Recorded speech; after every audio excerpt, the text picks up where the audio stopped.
And yes, you may. And again, the meeting is now recorded. All right, I will call the Zoning Board of Adjustment meeting into order for June 17th, 2020. Can somebody take roll, please? I'll take it. Thank you. Okay. We have Mr. Zobel. Present.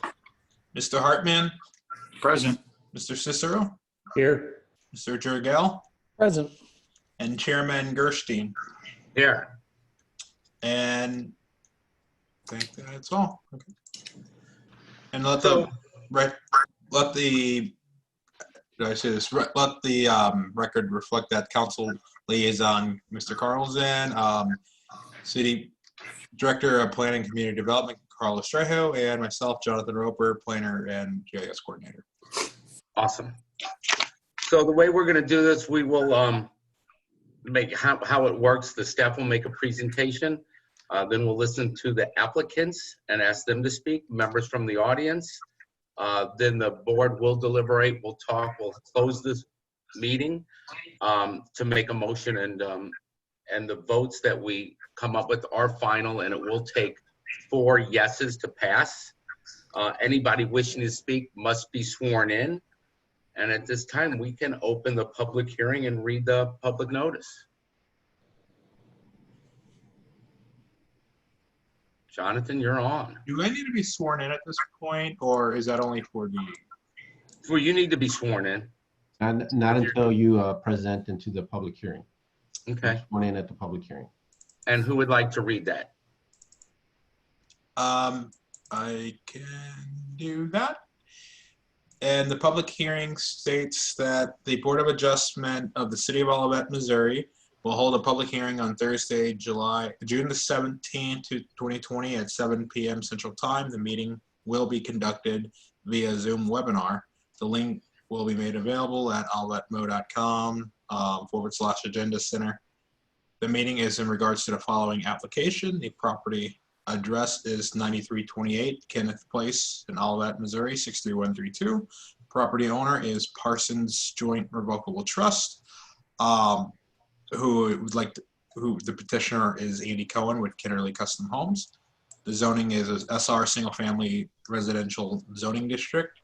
The request is to permit the land development of a new single family home, stormwater detention and associated grading and improvements within a required stream buffer and setback. The variance request 1 is from the 25-foot variance from the 25-foot variance from the required 25-foot stream buffer of section 420.060.A1. I should repeat that. It's 420.060.A.1. And variance request 2 is a 25-foot variance from the required 25-foot stream setback of section 420.060.A.2 of the code section of section 420.060.A, buffer and setback requirements being part of Article 4 land use development requirements of Chapter 420 stream buffer protection regulations of Title 4 land use of the Olivet Municipal Code. And that appeared in the St. Louis County-N on June the 2nd. Oh, and you're muted. Yeah, thank you. If you would like to go and make your presentation. Chairman, first you need to open the public hearing and then swear in Mr. Roper. All right, let's do it. Public hearing open, and who would like to swear you in? Do I do it? You swear the truth, you're about to tell the whole truth and nothing but the truth? Yes, I do. Good. All right, take us away. All right, I'm going to take the screen and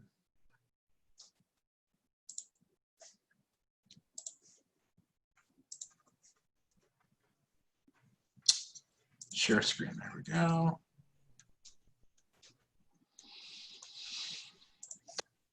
So give me one quick second. Slideshow.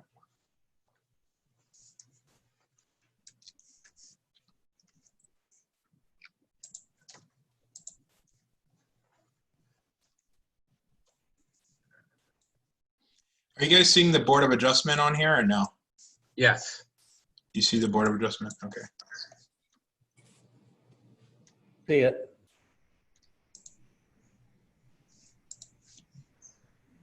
No, I'm sorry, one second.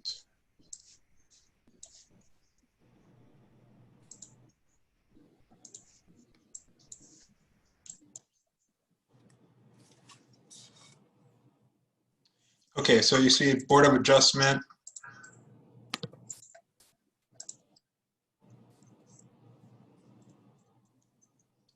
You're seeing the procedures on the screen right now? Or no? Jonathan, the cover No. slide is on. I'm sorry? All I can see is the first slide. It's just the cover page. Okay, I'm And sorry. you can see the rest on down the side. They're there. Okay, I'm sorry. One moment, please.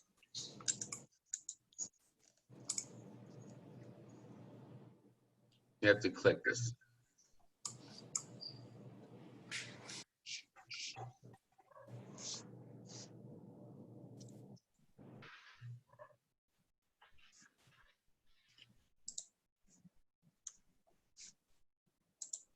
There we go. All right, wonderful.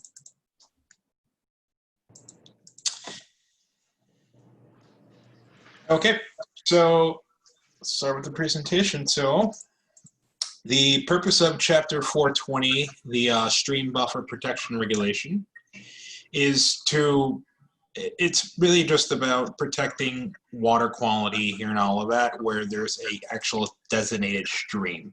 So that's different than regular sewers. It's literally talking about an actual defined point on a map by the USGS that these are areas that we need to treat carefully with development.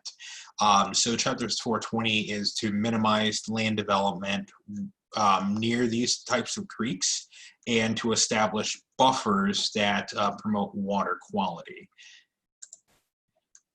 In Chapter 420, the analysis that is taken with Chapter 420 with any project, the findings that the City Council finds that buffers adjacent to streams provide numerous benefits, such as protecting or restoring like the chemical balance, the physical, the biological balance of streams, removing pollutants, maintaining bank stabilization, so the stream bank, reducing erosion, infiltration with stormwater from stormwater runoff, providing tree canopies and vegetation that promote water quality impacts that soak up water and filter sediment out, establish riparian buffers, and a few more items are what 420 is looking to do.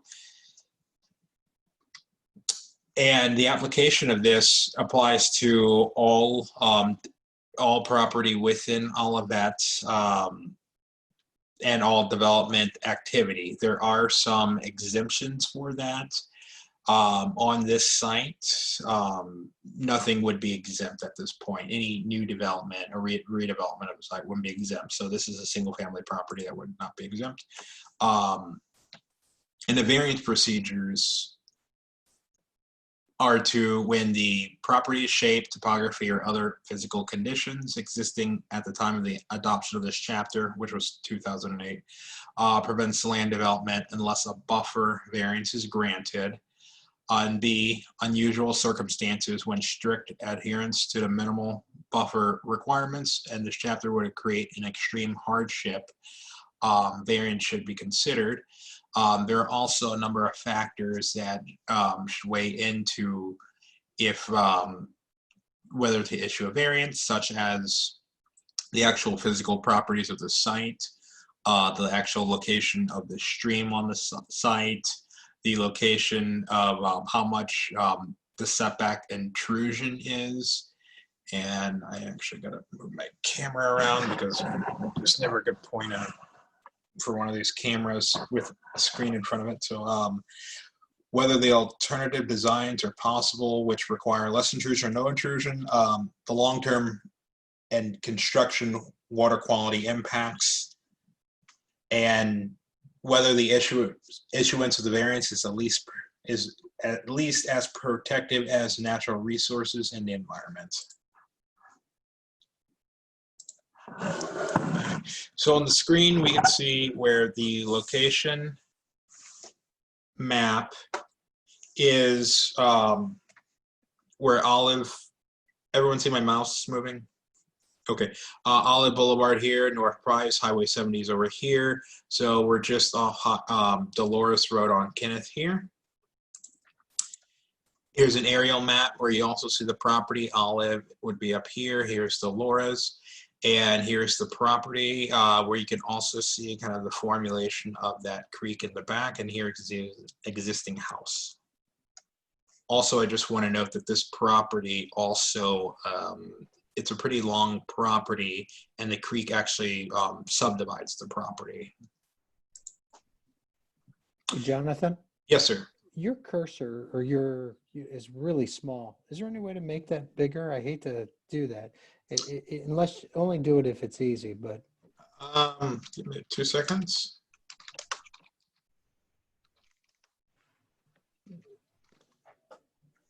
thanks for that.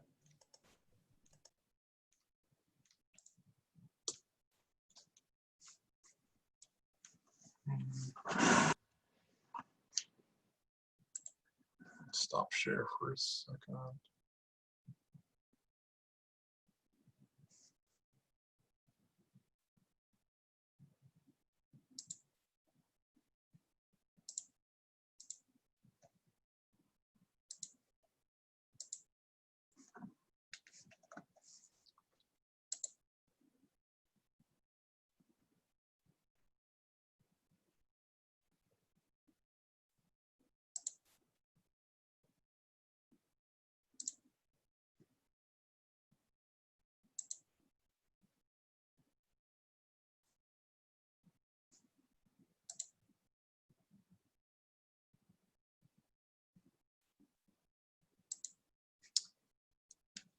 Is a spotlight better? I don't know. I'm not sure how to make it larger, but is a spotlight better? I thought that worked a little bit. Yeah, that's good. You could Okay. follow it. Okay. Okay, this is the zoning, so it's definitely the SR single family residential zoning designation.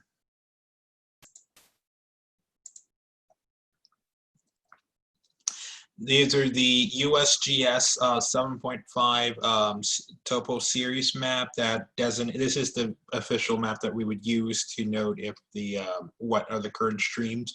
In this case, it's a dotted blue line. That star indicates where Kenneth is. This map on the top is St. Louis County's aerial that also shows from a far view.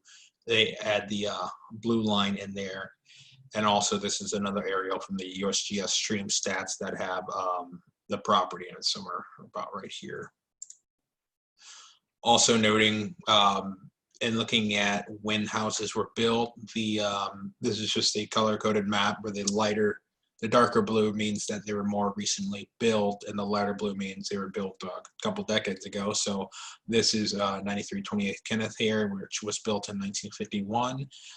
Many of the properties around here were built you know, on Kenneth, basically 1940s through the 60s. You have 2 houses that actually are newer houses. So go back to a slide. These 2 houses were built in the past decade, but they did fully comply, although they had the stream. They were compliant with the stream buffer at the time. So, and this is an existing street view of Kenneth. The street is it's a rough street at point. Is that an echo? Okay, sorry, I was getting an echo for a second. I'm not echoing, am I? For anyone? A little bit, but it's okay. Okay, I'm trying to see where that echo is I just hear it now. I don't know why. Okay. Here's the existing street view of the property where we had the connect. There's a dead end here where you can see, you know, there's a few trees. There's a house. Actually, there's no garage, so there's a rear parking pad in the back and then a shed. And you can see in the front view, here's more trees. Here's the view from the west where that's a neighboring house that drains over there as well.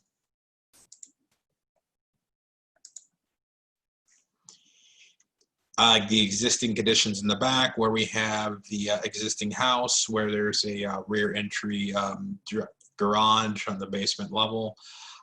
There's the creek right here. So this is a view on the south side of the creek using the bridge, taking a picture of what's existing. Please note that the pavement actually does, so the house was built prior to the adoption of the stream buffer ordinance, so all of these improvements will be grandfathered in.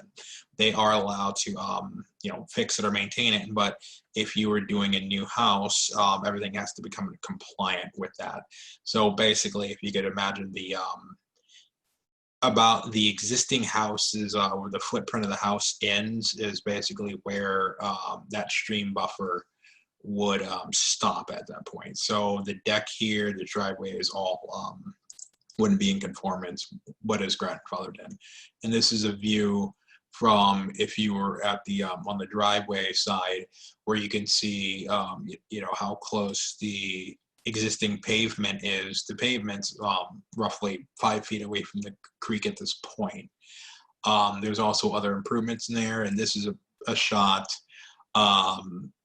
in full disclosure of the neighboring property to the east, where they do have a detached building next to the creek. So you know, houses have, you know, again, they're all grandfathered in, but there's a number of improvements that are in that setback area right now. And this is another one for the front and the sides. And I just want to note that there's a number, and I know why this is important, you know, there's a number of trees on the site that provide a canopy that will be removed. And you can see that on the left-hand side here where a number of trees are X'd out to be removed on the site.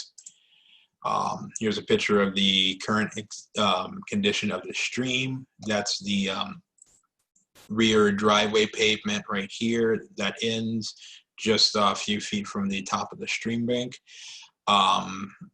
These pictures were taken yesterday, so they're, you know, staff did notice that there is water at the bottom, at least, you know, at least I don't know if it was a foot or not, but it was at least a half a foot of water. So it is a actual, it does run and it is functioning and it is open. So staff wanted to point out that although the pavement would be reduced in that first 25 feet area,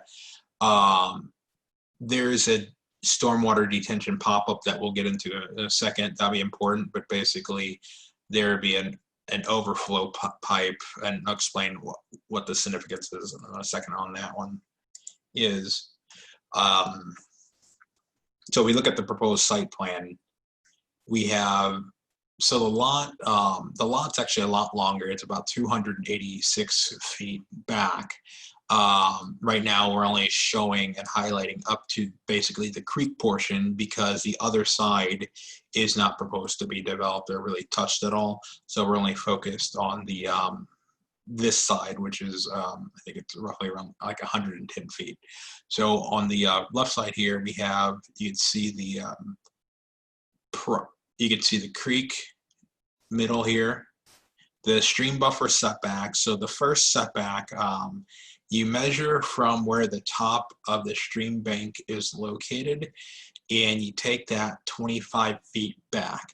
So under the ordinance, when you're developing anything new, or if, let's pretend like this was a totally green space with trees and all that, the point is within this area, when you have vegetation, when you have trees that's undisturbed, that basically the creek bank, as we kind of saw here, does not erode over time when there's different trees and stuff like that. Otherwise, over time, you get a lot of dirt that just naturally falls in here and other things.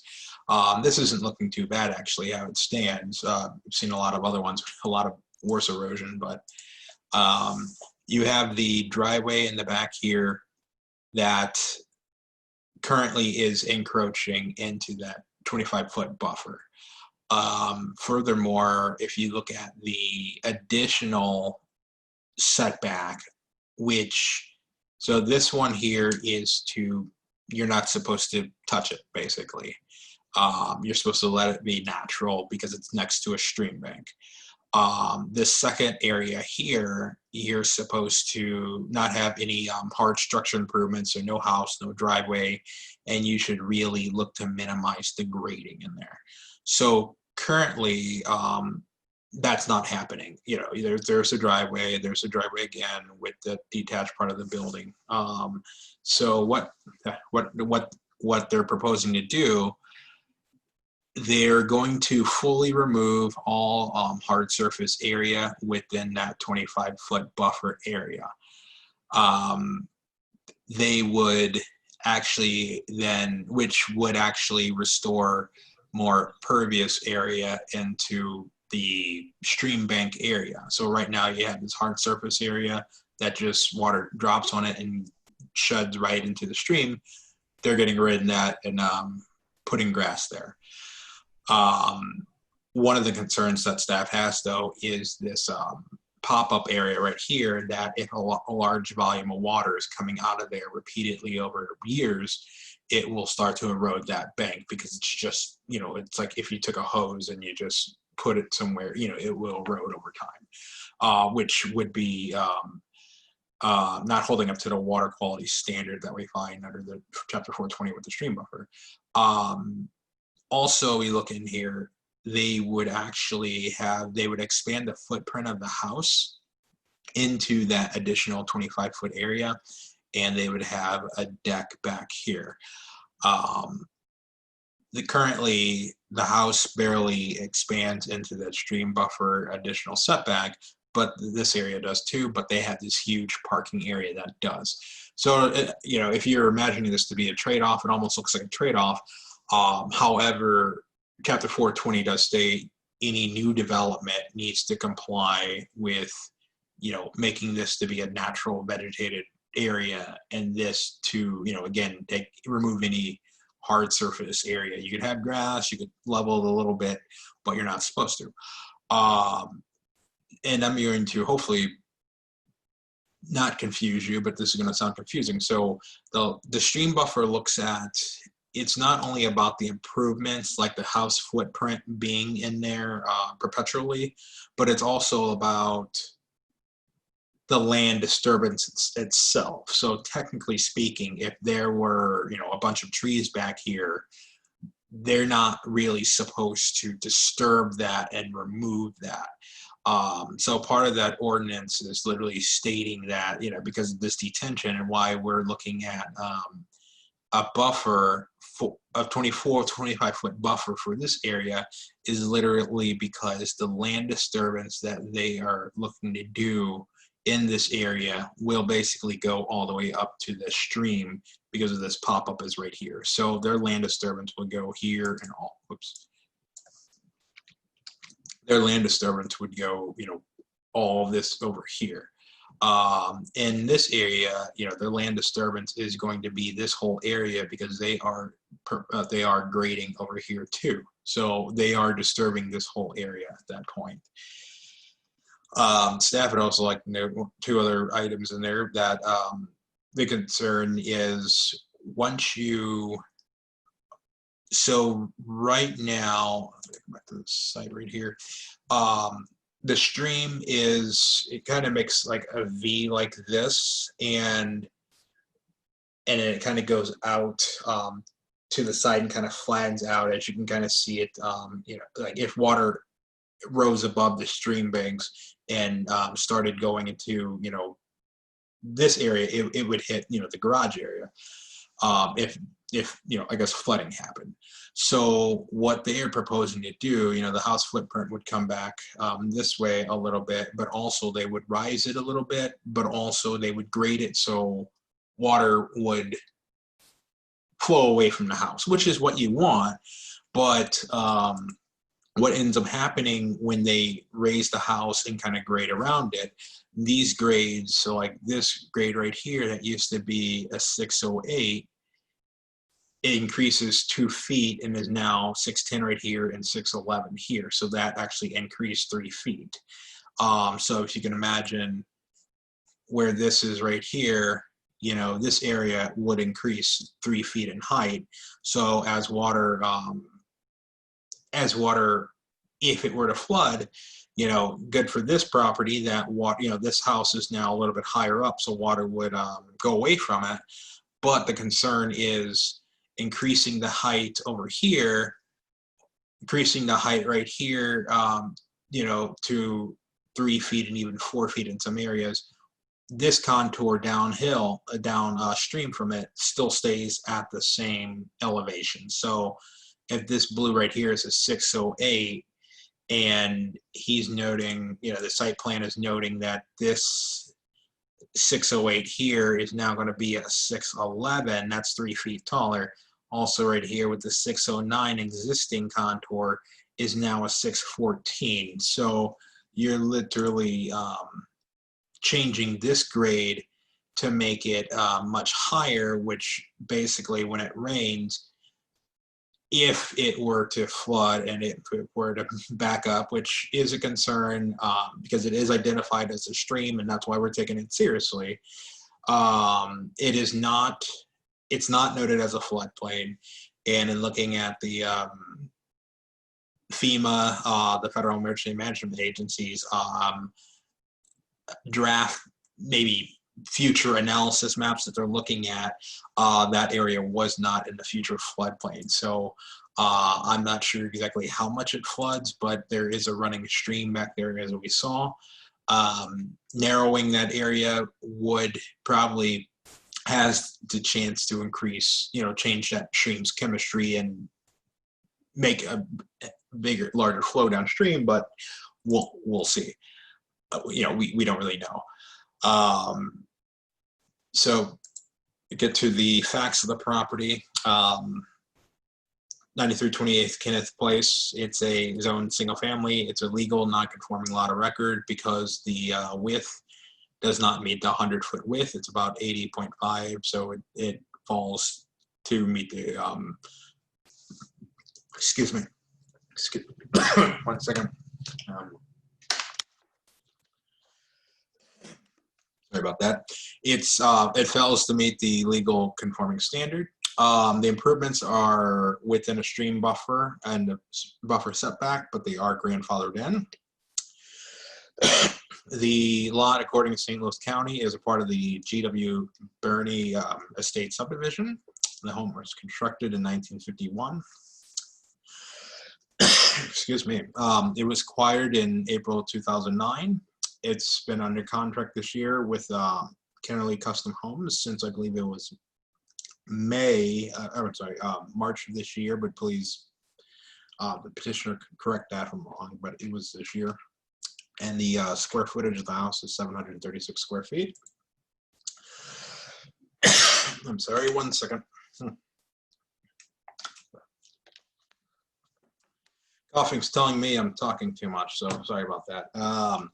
So we'll wrap it up shortly here. The findings that, and looking at these items here and how does this property and what they're looking to do in staff's opinion match up to these findings here. So staff finds the items for the commission or the board to kind of look at and discuss or just to be aware of. So tree roots and canopies, they provide a natural stormwater mitigation. The roots and the tree canopy together. When those are removed, then the amount of stormwater that will fall on the site and the runoff will increase without the trees.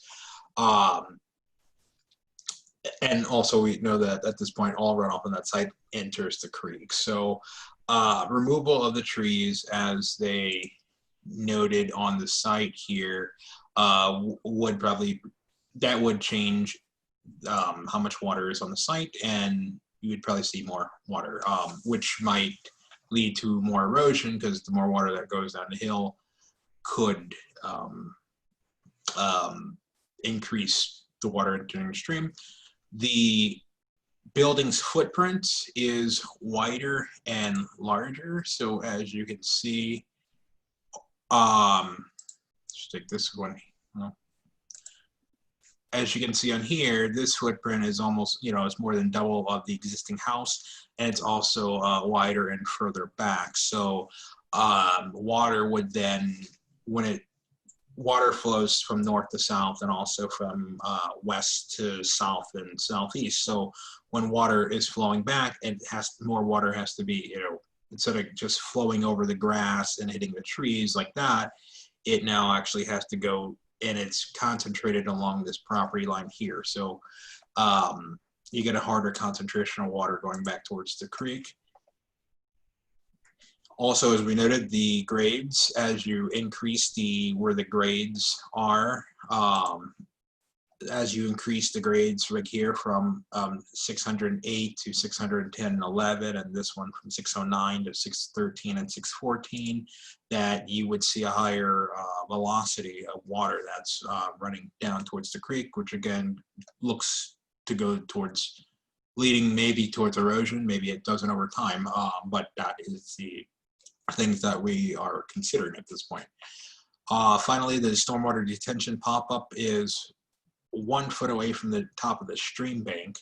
The concern again is that this may, if it was right here, it could lead to erosion over time.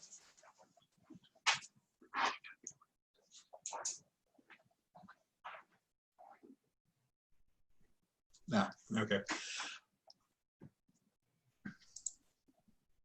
That. And just reading.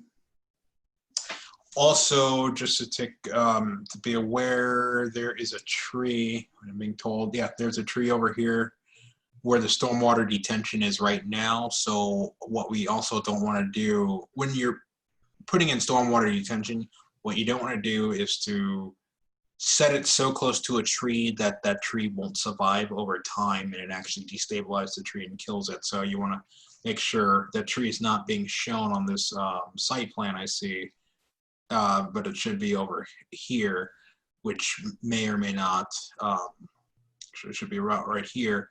So, the stormwater detention, they would have to do that anyway if they had if it was at the Board of Adjustment or not. At the Planning Community Design Commission, they would have to, we do look at the stormwater detention where it is.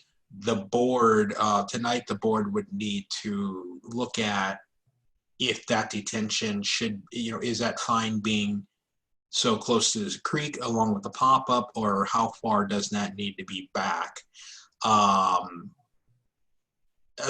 In order to maintain a good stream quality and those types of things. So, we're just noting a pop-up because it's, generally right there. There's a tree as well that would be right next to the stormwater detention. There are some items that they are doing well, but we wanted to know what the petitioner, and later on here we'll hear from them about this. So one of the good things about what they are doing is they are removing the hard surface area within the stream area. So they literally are removing any hard surface area there, which is a plus, and that is compliant with what the stream buffer calls for. They noted, and I'll let the petitioner go into that a little bit later, but they did note solutions they were looking at to lessen any concern about erosion or the amount of trees to be removed. They were looking at, and this is also should be provided in your staff report, the HydroTurf provided a brochure that has a synthetic grass with some type of median here that's actually basically it's a structured membrane that is tied into the dirt. And looking through that, this type of system in particular is made to withstand erosion. So it is made to be erosion proof, especially on in wet areas and dry areas too. On this side here is another pictures that the petitioner provided about the vegetation that they would use. I know, with the rocks, so it kind of slows. It provides, these plants usually have deeper roots, so they soak in a bit more water. And rocks, I don't know if that is or is not there aren't any rocks right now back here, but depending on how that velocity is and how that velocity changes down the hill, it might be a good idea for rocks too. So that is, and this just kind of goes into part more of the analysis about the location of the stream. There is a loss of unusable property due to the stream being 150 feet. So basically the stream bisects the site, and it only leaves the site with really 118 feet of depth to work with, instead of the 86 as what they have. Staff would also note, in looking at how lessening the intrusion of the footprint of the proposed home, the setback right now, so the setbacks on the site is 9.6. The setback on the site is 9.6 feet. And here's a setback right here, and here's the other setback right here, line right here. The house footprint is roughly 2 feet from the side yard, meaning they can build up 2 feet closer to this line right here, and they could build roughly 7 feet closer to this line right here, which would, you would get a wider house. But part of this is what we're supposed to look at is, alternative site plans. Staff will note that the original application, I'll share that with you. The original application did have the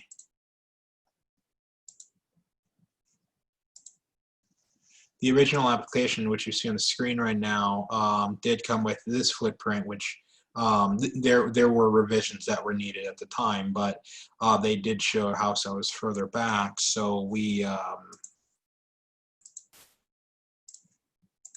they came back with this one here. So the house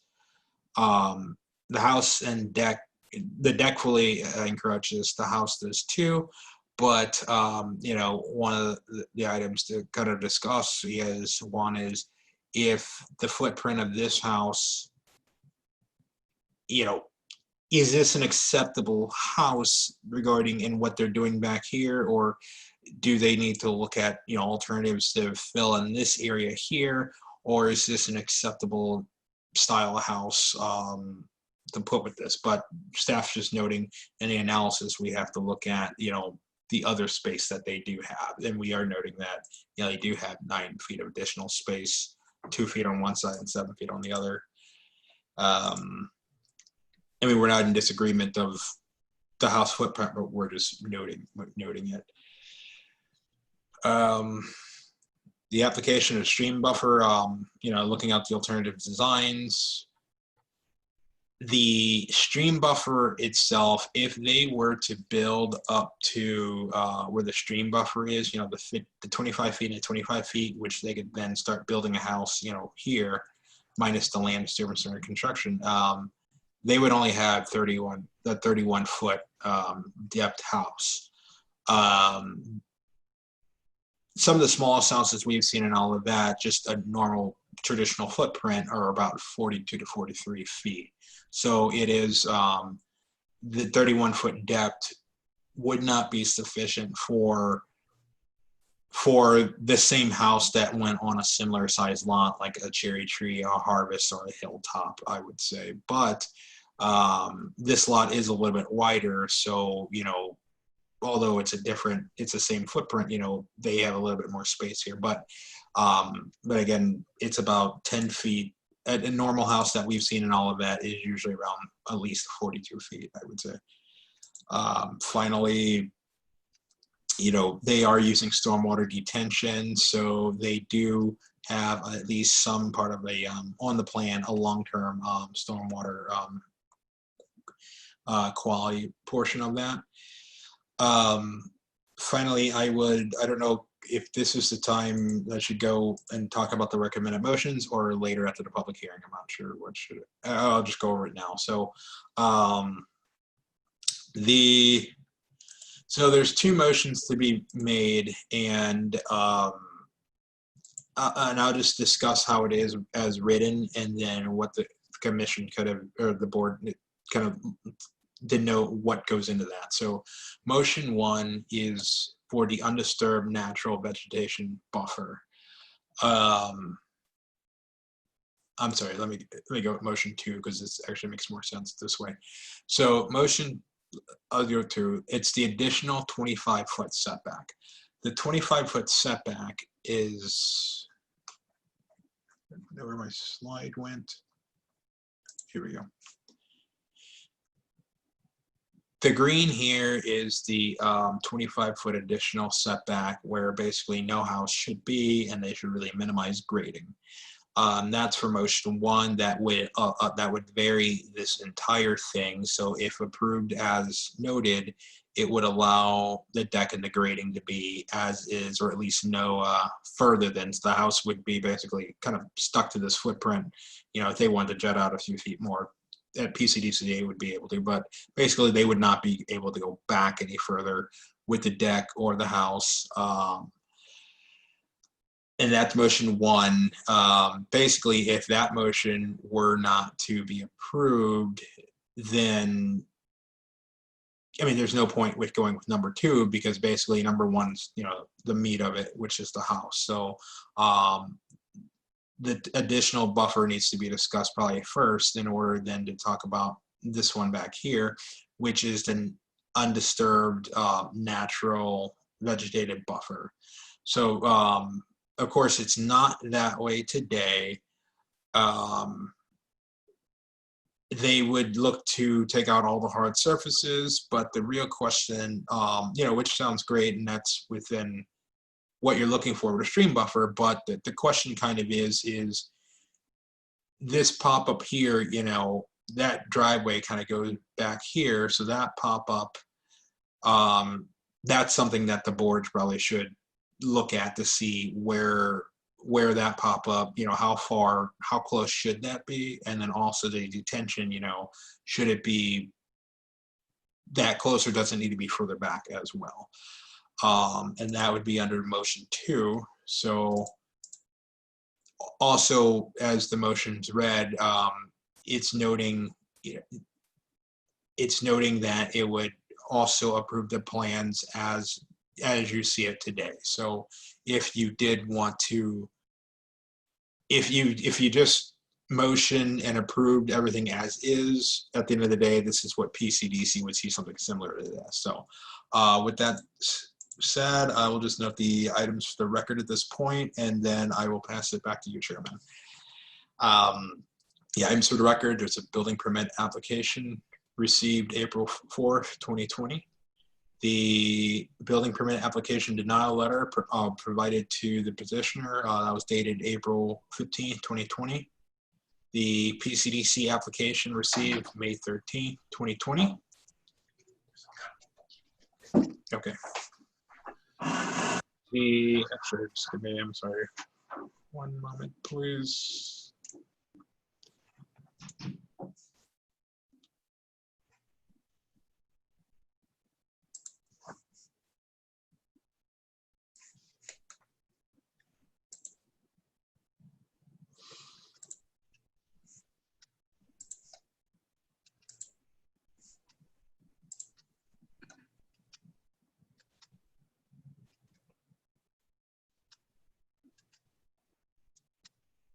I'm sorry, if I could just take one quick moment, please.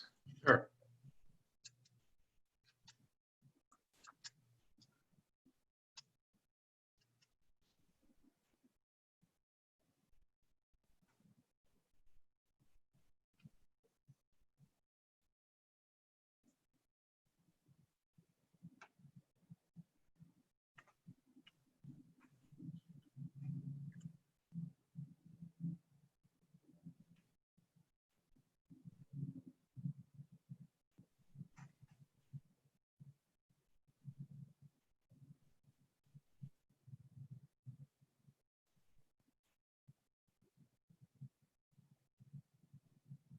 Okay, I'm gonna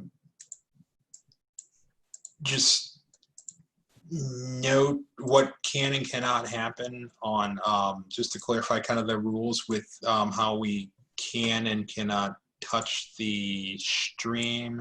Let me share my screen. Does everyone see the PowerPoint again?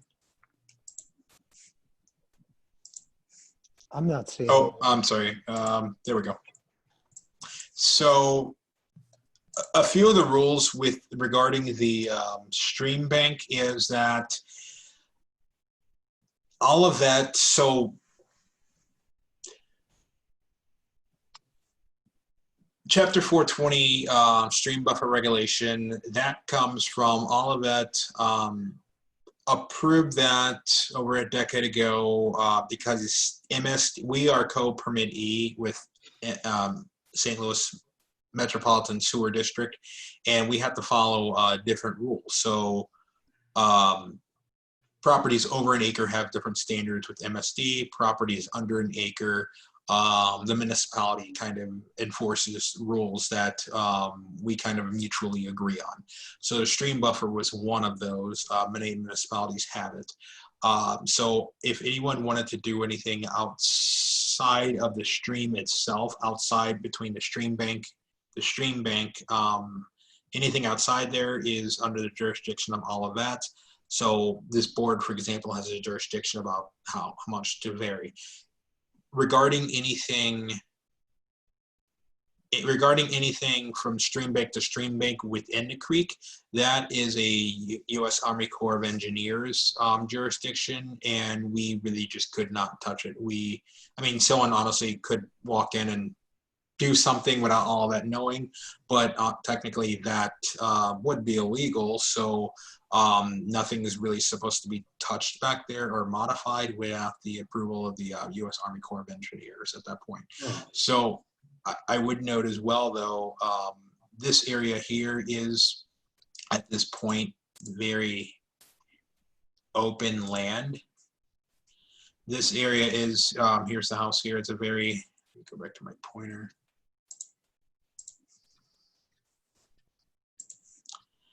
So here's the creek, 9328. So this area here is, and this is Villa Park down here, and this is City of Olivet property at this point. So all this is basically open. There's just grass over there. The stream buffer technically does apply to this side as well, 50 feet as well, 25 feet to keep out, all impervious. Just keep it undisturbed, and then another 25 feet the same. So a stream buffer would apply in both. I note that because in the event that the comment regarding, if you brought up the grades right here, from a 608 to a 610 or 11, and this goes up to a 6.9 to a 613 or 14, that water when it rises outside of that creek, then it has a more narrow channel. Staff doesn't know that for sure that it ever has risen out of that creek. It's plausible, there is running water, but that's just a concern that staff does look at in this analysis, and then bring it to your attention at this point. And that's, I think that might have answered some questions, but I'm going to go back to the items for the record at this point. Well, let me ask you. Yep. Okay, and then I'll let everybody go and have their say. Just unmute yourself, ask your questions. But I guess we're dealing with the stream and a stream buffer. But the house itself, do you have a concern with the request for the house where it's being built as affecting the stream? Or do you think it's fine with the exception of needing some type of buffer? What are we looking at for the house?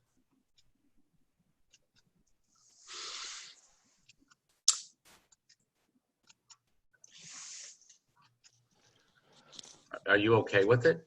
Yeah, regarding so there's a point of there's a lot to do. There are concerns about flooding. Literally almost every house we go to and all of that. Well, there always is going to be. That's kind of my point. And so they do have stormwater detention. The petitioner did note he was looking to do something more vegetated and something that would actually promote infiltration of water. So at the end of the day, there are trade-offs. So I'm more comfortable with the trade-offs that are between the stormwater detention plus the other Perfect. things. Perfect. You answered my question exactly. I And would- please, other people ask. Larry, I have a question, if that's okay. Yeah, if you're not muted, talk. Okay, good. First question for you, Jonathan, is the deck considered impervious?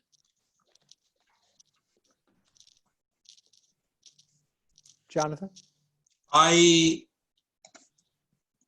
There are two chapters I want to look at real quick. I'm going to open up a screen and let's check. And I have to do that for a reason because there are different chapters with different definitions that either have it as impervious or doesn't have it. So I just want to make sure that chapter 420, I think they do define it as. But the fact that the water will roll off the boards and, drain onto the ground seems like it would be pervious. Yeah, I'm not in disagreement with that. I just, in looking at literally, and this is what staff kind of has to do, is to look at what the letter of the code is. Okay. So in this case right here, under 420, which is the stream buffer, it would be, yes, it's a man-made, it's paved, hardened, or structural surface. Well, and that's regardless of material.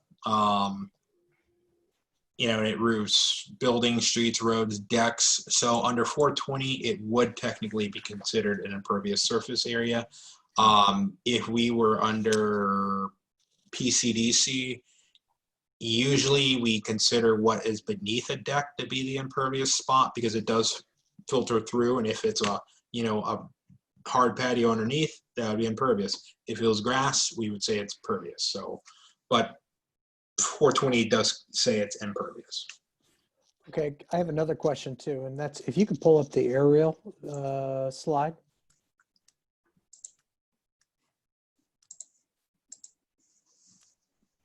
Is it on? Yeah, it's on there. So, it looks like the creek starts on the west side, and it looks like it's basically starts because there's a stormwater drain pipe from Llewellyn Street. Correct. That's there.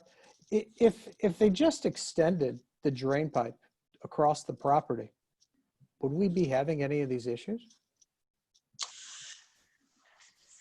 There's a two-part question, and I don't mean to be more lengthy, but of course I am. I'm going to go to this slide here. So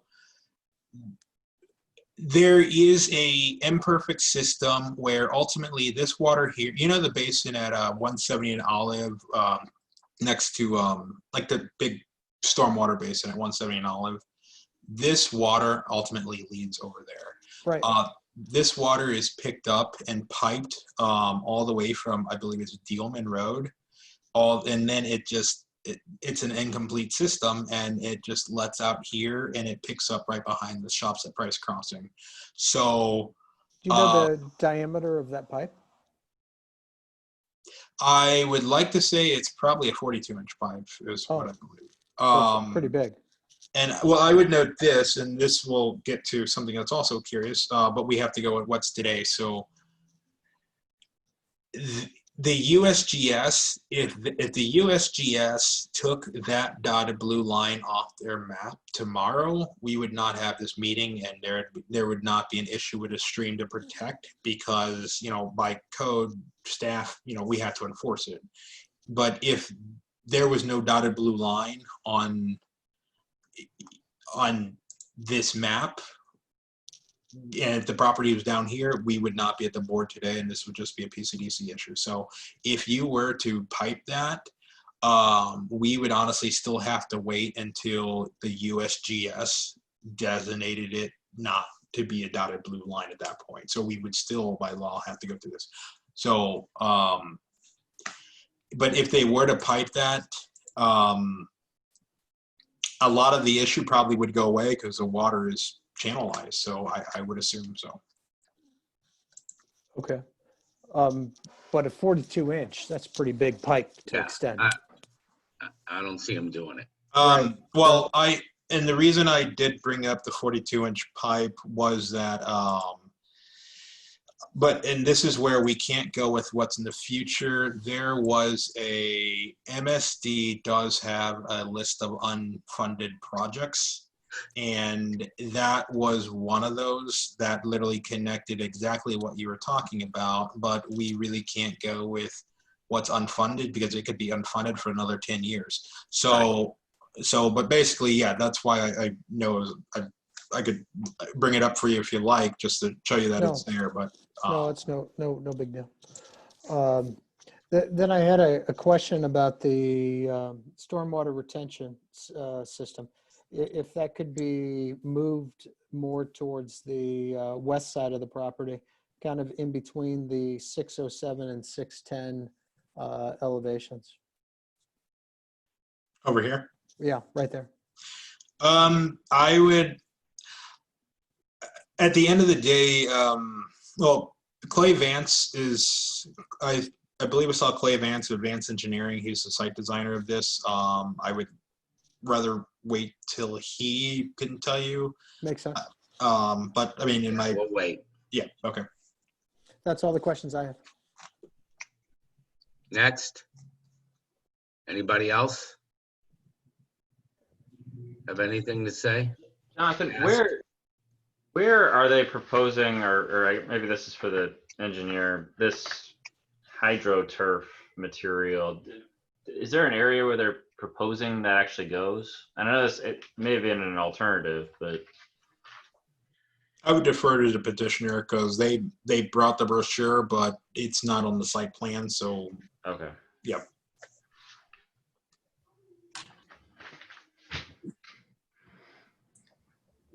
Anything else? At this John- time? Excuse me, Larry, can I jump in here? Sure, please. Quick question. And just to recap, Jonathan, I heard you, going over things about the Corps of Engineers. So you're not permitted to modify the stream's banks at all? Is that? No, you The can. You're not supposed to. That's correct. Without their approval of that, without their approval, you're not supposed to. So you really couldn't widen it on the other side that's unimproved to help relieve the pressure? I mean, at the end of the day, you couldn't, A for rock neighbors' wall? concerns about. There's always an option. There's a few options with the Corps of Engineers. You can talk to them, and it might be fine for you to do that with them. But you just really have to get a permit with them and have that discussion with them. Also, if you wanted to, they have a program for stream bank restoration. Does expanding the stream count as, and bettering it count as restoration? Maybe it does, but someone from the Corps would have to answer that. I could not. And I've seen it done before. I just asked the question because if I'm thinking about the people downstream, and if they raise the elevation, as I think that they should for a new home and to make the home viable for the first, long term, to me, it makes a lot of sense to widen the stream to land that you can't use, improve the stream bank so that it doesn't erode. I mean, it doesn't have to be dirt and mud. It could be, a gravel with, bit rock with that could be permeable to, preserve the stream bank, the integrity of the stream bank, widen it to sort of alleviate pressure because it's shooting out of a tube. I mean, I know we can't do the tube thing, which I was with that, but I'm just thinking about to help the people out downstream who are concerned about potential flooding hazard. If you widened it there to the unusable land, I don't see the downside of that if it's permissible. I'm just trying to think of workarounds, Right. to permit the development while also being mindful of those downstream. I agree. And even adding trees. Yeah, Yeah. I mean, I think it's in all of its jurisdiction that there's anything beyond that. I think we would still have to go to the Corps of Engineers regardless if you're going to modify that stream bank, which, You're going to have to, but if you're going to improve it, they're going to say, sure. yeah, well, yeah, so. Because right now it's a little bit, I visited this in person just out of curiosity. Heck, we all live, blocks from it or whatever, so I wanted to see what does it look like today? Could it be nicer? Could it be a feature in a backyard? Could it be something that somebody likes instead of, a flood hazard? I think that it could be. Exactly. And not they have this huge lot, half of it's unusable. But if they alleviated the pressure, I could see less concerns by those residents downstream, which may be future homes one day too, who might also appreciate that. And, this house, this property just happens to be at the start of it, which it is a disadvantage, I think, to the development. But I'm just trying to think of a creative way that appeases all parties and permits the development with trees, bank improvement, while they're raising the elevation, as they definitely should, towards the property, widening it on the unused land with a nice feature where, it's kind of cool over there instead of, right now it's a little worn down, I'll say. Yes. It could be something that's kind of nice. They got a nice little bridge. It could be very nice. Yeah.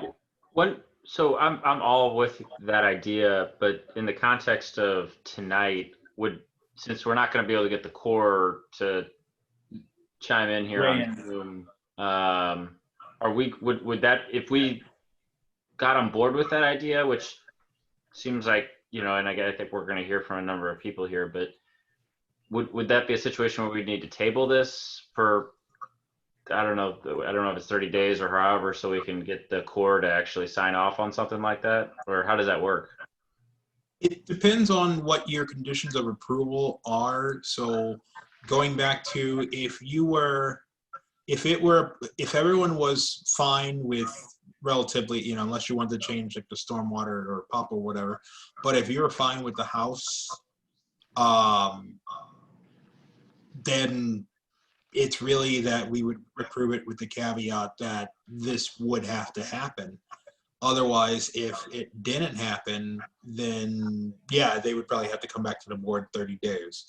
But otherwise, if you approved it as is, let's just say, and then they went to go to the get the permit and they were granted, they would not have to come back to the board at that point. No. And I think that the chance that they would, Carlos, what do you think? Is this something that you've done? I know we've done this in the past where they've approved it.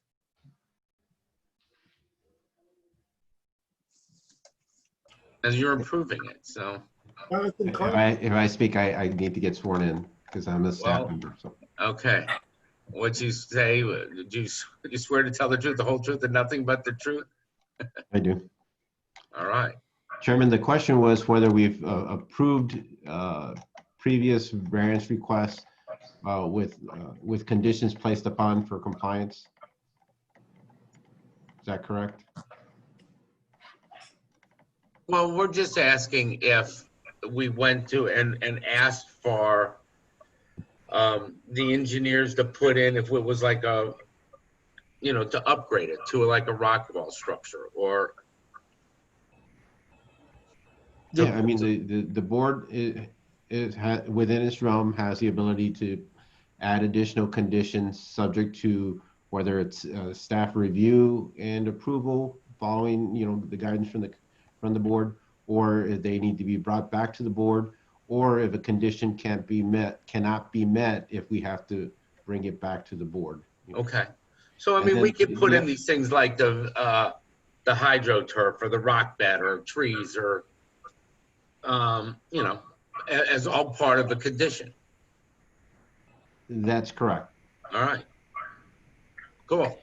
And I didn't mean to cause a delay. I'm just kind of trying to brainstorm here about ideas. I'm trying to, there are some, there are multiple factors here. I also think about the depth of the detention basin. I don't know how much water it can retain. I mean, people's concern about runoff and flooding. Again, we all deal with flooding on our own properties, but what if this detention basin is deeper? I mean, does that affect things? I'm just trying to think of a couple of workarounds to eliminate concerns, I guess. Mr. Chairman, can I say a quick word, which only not about this particular subject, but this stream goes on down right crossing and then across the gateway. And this is also a big headache for the development at the gate, because right now this stream is open over there to have to put it in pipe. So I just want you to be aware that this is, just upstream from that issue. And I'm sure our is aware of that, but I wanted to be sure that. Thank you for letting. Any other questions Why don't we at move this to the, point? why don't we hear from the person applying for the variance? That's what my point is. So Carlos, how do we do that? How do we close this and let's hear from the petitioner?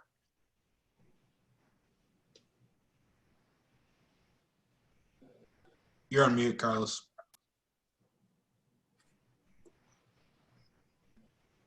If there are no further questions for Mr. Roper, the chairman can then ask the petitioner to speak and then any of his representatives. I've been getting a lot of questions from the public about when they have an opportunity to speak. And through a public hearing process, of course, there's the introduction, which is conducted by staff. Then there's the petitioner's presentation, and then it's followed by public comment. So Right. So let's hear from the petitioner. Is he here? There he is.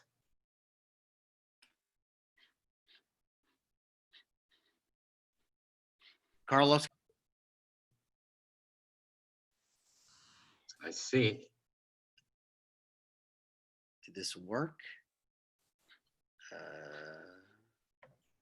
Andy, you're on now, Mr. Cohen. Oh, there we go. There he is. Wow. You're up. Can you Great. state? How are you guys? Oh, sorry, go Can you ahead. state your name and address, please? Sure. It is Andy Cohen. Do you want my home address or the property address? Go for the property address. Oh, sure. 9328 Kenneth Place, Olivet 63124. 63132, excuse me. Got it. Do you swear the testimony you're about to give is the truth, the whole truth, and nothing but the truth? Yes, sir, that's correct. Great. And you can state your Sure. petition. Sure, Mr. Chairman, thanks for the time. Board, I appreciate the opportunity to speak to you all. A lot of great questions were raised. There were some wonderful points that were made by Adrian earlier, and then also by David. I agree with the comments that were made as far as improving the stream, the creek. I think it's actually an enhancement to the property. I think with the right techniques, it can be cleaned up. It could be with additional plantings. I think it's a beautiful lot. It's a beautiful property. So I do.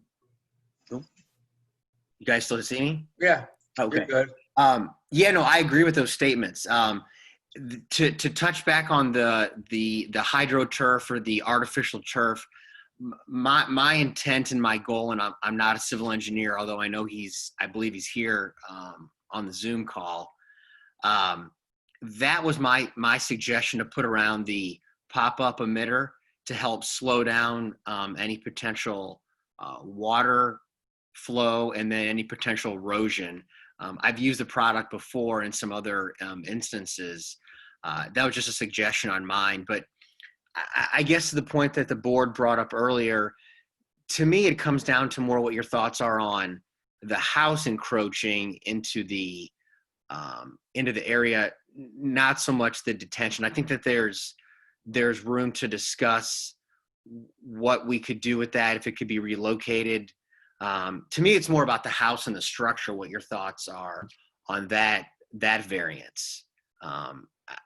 That's kind of, it sounded like what you alluded to earlier.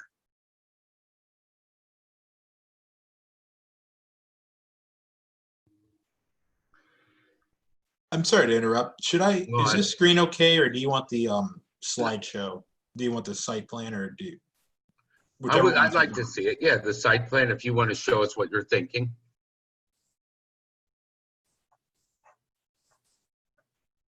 Jonathan, do you want, am I able to move, do anything on it or no? I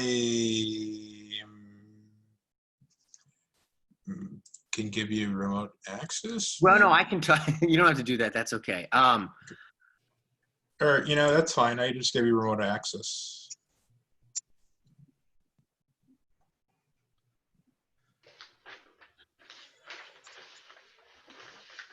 Did that work, Jonathan? How much Are you does moving? how much does the house itself encroach right now? Or the planned house, sorry. Andy, I'll take it. Okay. Okay, and I'm sorry. Talking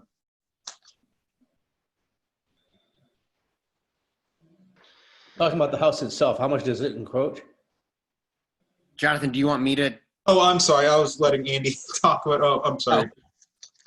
I think the house, I've got to zoom in on it, but I think the house encroaches on the east side. It's probably approximately 8 to 9 feet, and then it's a little over, probably closer to 11 on the west side. It's not a straight line because the buffer varies with the run of the stream also. That's the new house, correct? Or the Yeah. proposed house? Yes, that's correct. Okay. I guess here's a good way of looking at it. The rear encroachment of the new structure is the same depth of the existing structure without the deck. Jonathan, Carlos, did I explain that the right way? It did, and I'm bringing it up. Do you see a screen on with the site plan? Yes. Okay, so it's 12. It's about 12 feet. Okay. Is the deck, and the house is. So the But deck. it's all still within compliant of the size of the lot. Yeah, think it I don't. is. I don't think anything is. I think I think to Jonathan's and everyone's point earlier, if this was not a dotted line on the USGS, or if it were in a piped culvert, we wouldn't have this meeting. I'd be at a normal PCDC Right. commission meeting. You're correct. And we're going to lose the driveway. Correct. Yeah. All the pervious on the existing, all the pervious is going to come out. The driveway pervious coverage will be, assuming the impervious coverage will be much less than the current existing state of the site. Okay. I think I know the answer to this, but did you look about going up to a second story? I did. That's a great question. It's currently, the proposed house is a 2-story house. It is. Yes. And what square footage is it, both floors? 2850 combined. Okay. Thank you. Sure. Thank you. Andy, I don't want to get ahead of, I'm sorry to be informal, Mr. Cohen, I didn't want to get ahead of myself. Andy's fine. I've seen some comments come through and I don't want to get ahead of those petitioners, or I'm sorry, some of the public's concerns, but I think some of the board has also inquired, would it be possible, I know we have this stormwater detention location on the, and I guess I don't know if where the north side is, if this is east or west, but on the one side, can we move it over to the other side? And would that ameliorate the grade? I mean, that grade on the, as I'm looking at this plan on the right side, I'm sorry to use different terms here, seems to be a little steeper. Could we move that detention basin over and hopefully avoid some of the, or I guess, slow down some of the water from moving towards the stream, and then also address maybe that existing tree. And I don't know what type of tree it is, but you know, a lot of trees don't like their roots sitting in water. Right. I'm wondering if my civil engineer can hear us. I mean, he would probably be better to address it, but just from a practical standpoint, unless there's an engineering reason, I wouldn't have an issue of moving it towards the Llewellyn side, which I guess is to the west, like you're proposing. Yeah, that I wouldn't see that as an issue. Again, I'm not a civil engineer. Could you move it back out of that zone? The first 25-foot zone too? So that was something that Jonathan and Carlos and I kind of talked about. That what I was concerned about was two things. One, getting it too close to the home, but then also, you know, depending what somebody might do with that back and that side yard, whether it's a swing set, whether it's I didn't want to lock somebody into maybe putting something there in the future. Not necessarily a structure, maybe it's a more of a swing set type thing. So I was trying to keep it as far away from the home as possible.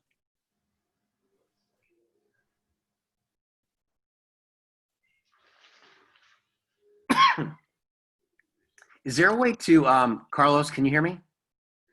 Yes, I can, sir. Is there a way to is there a way to have Mark say anything as well? Is there a way to Like him on? I can add Mr. Vance and Mr. Rubin if you'd like. Yeah, totally. Yeah. If that's Please. okay, because sure. Do I need to do anything for that or no? We just need to make sure they're sworn in. Oh, okay. So Chairman, if you can swear in Mark Rubin, and if he can identify his tie into with the petitioner, and then Mr. Vance, who's the a consultant for the petitioner. I believe he prepared the engineering plans. Yeah, Mark, you there? I'm here. Can you state your name, address, affiliation, and be sworn in, please? Yeah, my name is Mark Rubin, 9328 Kenneth Place as well. I'm a partner with Andy in this project. What was the other question? And then do you swear this testimony you're about to give is the truth, the whole truth, and nothing but the truth? I do. Perfect. And then let's move on to Vance. You there? Yes, sir. Same. State your name, address, and who you're representing, and then I'll swear you in.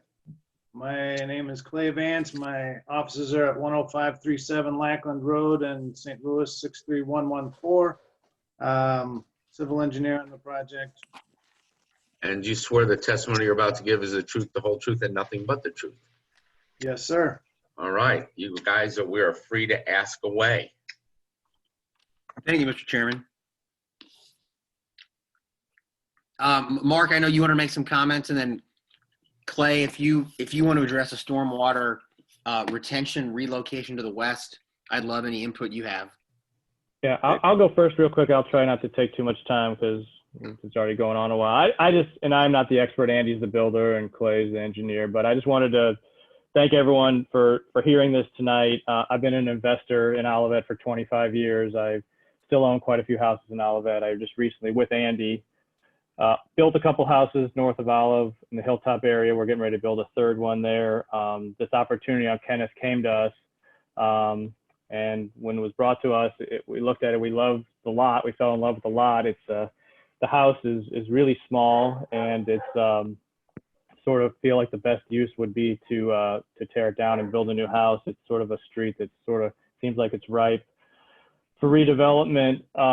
And so we started through the process, and Jonathan explained it in great detail. We turned in one plan, and per their request, we changed it. We made the lot, the house, I should say, wider and less deep. And we've done everything we can to, try and alleviate the issues with the stream buffer. We were concerned initially that it was in a floodplain. We were happy that it wasn't. We didn't know about the stream buffer rules. But anyway, we feel like with what we've done, and especially with removing all the impervious concrete in the back, that this would be quite a nice addition to the street and to the city. So I just wanted to make that quick introduction. Andy's my partner. He's the builder, so he probably would be way better suited to answer any of the questions, and Clay about moving the detention. But I just wanted to say those couple things. Thank you for your time. Anybody have any questions for Mark?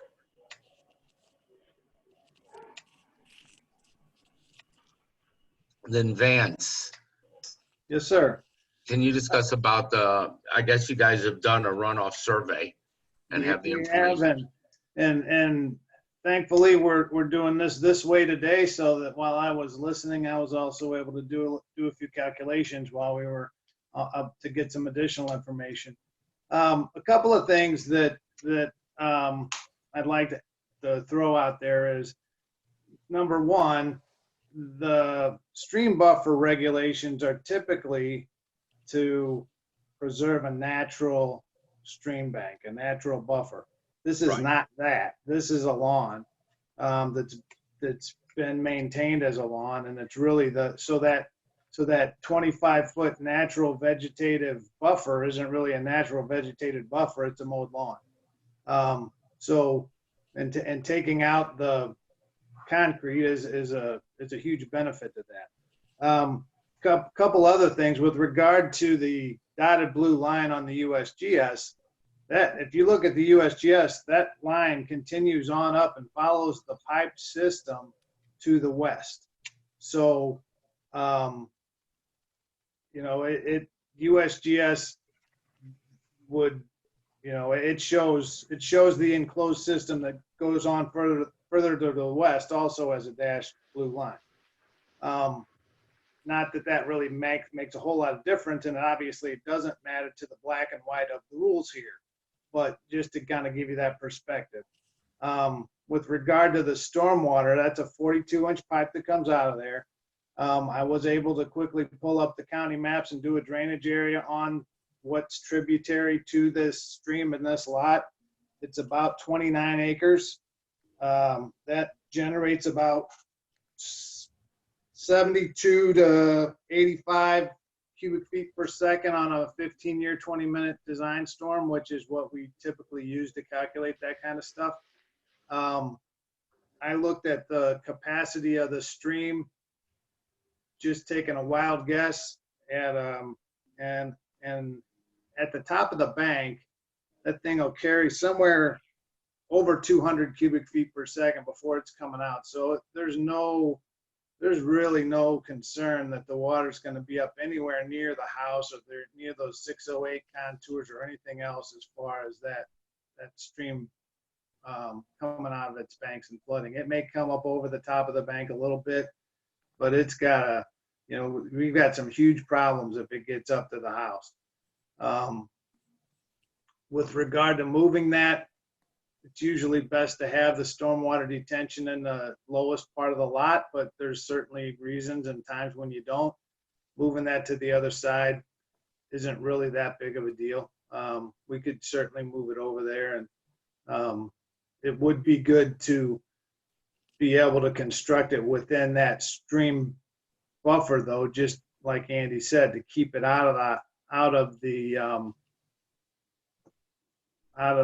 away from the house a little bit. But again, to put that in and cover it back with grass and lawn, it's not going to be anything that's going to be noticed. It's really not going to change the character of the area.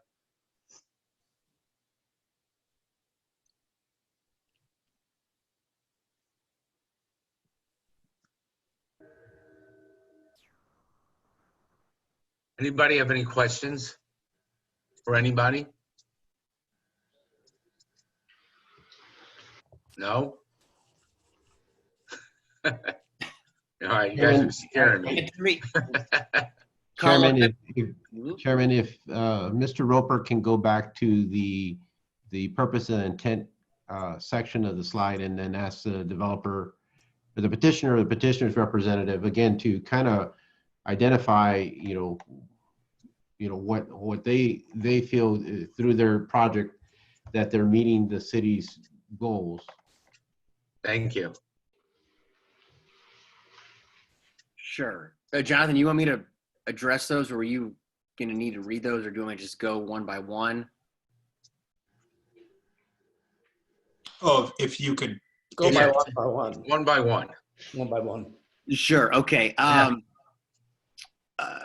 Under chapter 420, where it talks about protection, restoration, maintain the chemical, physical, biological streams and water, I would say, and then to point two, remove pollutants delivered in urban stormwater and reducing erosion. My plan and my intent is it would only serve to my advantage as a developer to enhance, to clean, to beautify the stream bank, because naturally, why would somebody want to buy a home, a brand new home, with it in an undesirable state? So to the points that the board's made as far as, the beautification of it, to me, that was one of the first things I noticed as well, whether it's larger rock, whether it's landscape plantings, the pedestrian bridge to go across to the, almost half acre that's all unbuildable but usable from a playing standpoint for children. That's what the allure and the what really attracted me to the property itself. Where it talks about the protection, the restoration of green space, there wouldn't be any building, any structure on the other side of the creek. One, because the buffer, and two, I just don't, there's really nothing you do over there. It's just a great, beautiful, undisturbed lot. It's got a buffer from the city of Olivet. You have Carlos, you can correct me on the size, but it's probably 20 or 30 foot wide easement prior to Villa Park. So it's got a true park-like setting. I think it's a really sort of an unbelievable find on a great street. So to me, guys, it really comes down to the home itself as far as the variance for the structure. I'm open and willing to work with, whether it's the staff, whether it's the PCDC commission process. I'm all for improving and beautifying the area as it relates to the creek and the creek bed. To me, guys, it comes down to the house and getting a variance for that. That's kind of where it is to me.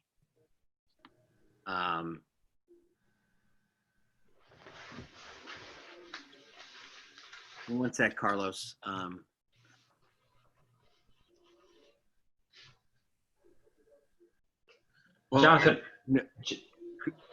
Jonathan, aren't we, if we're, the amount of space, that we're going to swap out the concrete impervious area to the amount that this house is going to, I guess, further encroach into the first 25 foot. Is there a net gain or loss there? It seems, as I'm kind of eyeballing it, it looks to be about the same size. The concrete driveway as a pervious space looks about the same size as the house. And keep in mind with the house, Right. all the runoff from the roof is going to go right into a stormwater detention basin as well. Correct. And I think on your staff report page of 7 of 14, it actually does note the area that is within the encroachments. So on page 7, it does list within the natural buffer and the additional. So that is there, and the total areas are noted as, this should be a 0 square foot. There was 1 square foot about the pop-up, but that should be a 0. Yeah, overall, within the 50 feet towards the creek, it is a decrease of around 500 square feet, but noted that there are trees, other stuff but yes, the impervious area did decrease. And I think something. Go on. Well, going back to the house, if I might, because I got to really focus on that, I think, as well. If you had to pull the house back, is it even worth building? When you say back, you mean decrease the depth of it? Correct. So the initial plan that I submitted to the city to go into the process with Jonathan and Carlos, we went through some iterations, and what I did, I pulled the house depth back in 7 feet less than the initial submittal after the consultation with them. You know, I would say I'd like the house footprint to try to stand on its own the best that it's presented now, to have you folks, you know, my concern is if I have to pull the house back in too much more, you know, I want to try to balance what a potential buyer or what an end user would want out of the house. It's a challenging lot that I think can be overcome with some of the issues, but I'd like to try to keep the depth by removing some of the depth from the first to the second revision. We did add some to the sides. So I'd like to try to keep the house depth as it is. Understand. Thanks. You're welcome. Yeah, and I looked at it as almost a wash, but though what my concern was, yeah, the backyard, the runoff, and you addressed doing a rock wall, whatever, landscaping, the bridge which is there to which would like a park area, planting, doing a lot of landscaping. What about planting of trees? Sure, that's a great question. So, as you guys had noted previously, and Jonathan did in his presentation, that, you know, the root systems for trees do help absorb a lot of the water. I didn't submit at this point. I didn't do anything with a landscape submittal, but I'm certainly open and would be willing to add trees where necessary. You know, I guess since there is a buffer on the other side, I don't know if trees can be added on that side, but ultimately the goal would be to beautify the lot itself and put trees where they would make sense and be necessary. Yeah, Mr. Cohen, I don't, if we're just kind of at net zero or pretty close to net zero or even a decrease on the house versus the driveway, that is less of a concern. But if part of our job here is to make sure and protect this creek, then that's kind of at least why I've been asking so many questions about more of the landscape aspects as opposed to the extension of the footprint of the house. So that I just want to kind of give you an idea of why we were asking, or at least I've been asking so many questions about yard. Those are great questions. Jonathan, could you go back to the slide that notes some of the proposed improvements as far as the mitigation?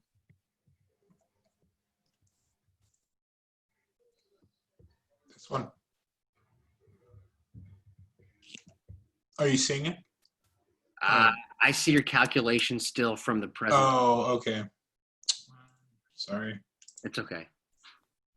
How about now? Yeah.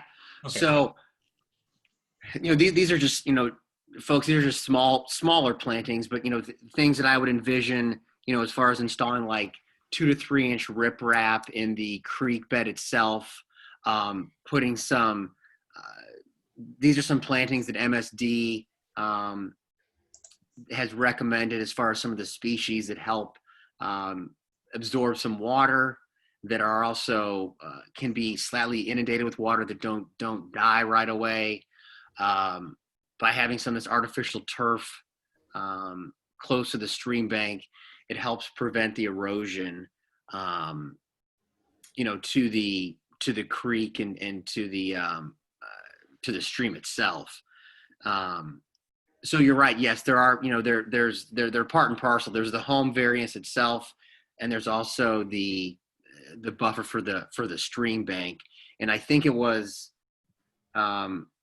Adrian, I'm trying to recall what your last name is, but he made a good point earlier about, you know, doing something else on the other side of the creek to help the velocity and the flow to that. And I think in the cleaning and in the sort of the beautification process, that could be done. It's not, you know, I'm looking at the stream and the creek, improving both sides, the whole thing, not just on the sort of the house construction side.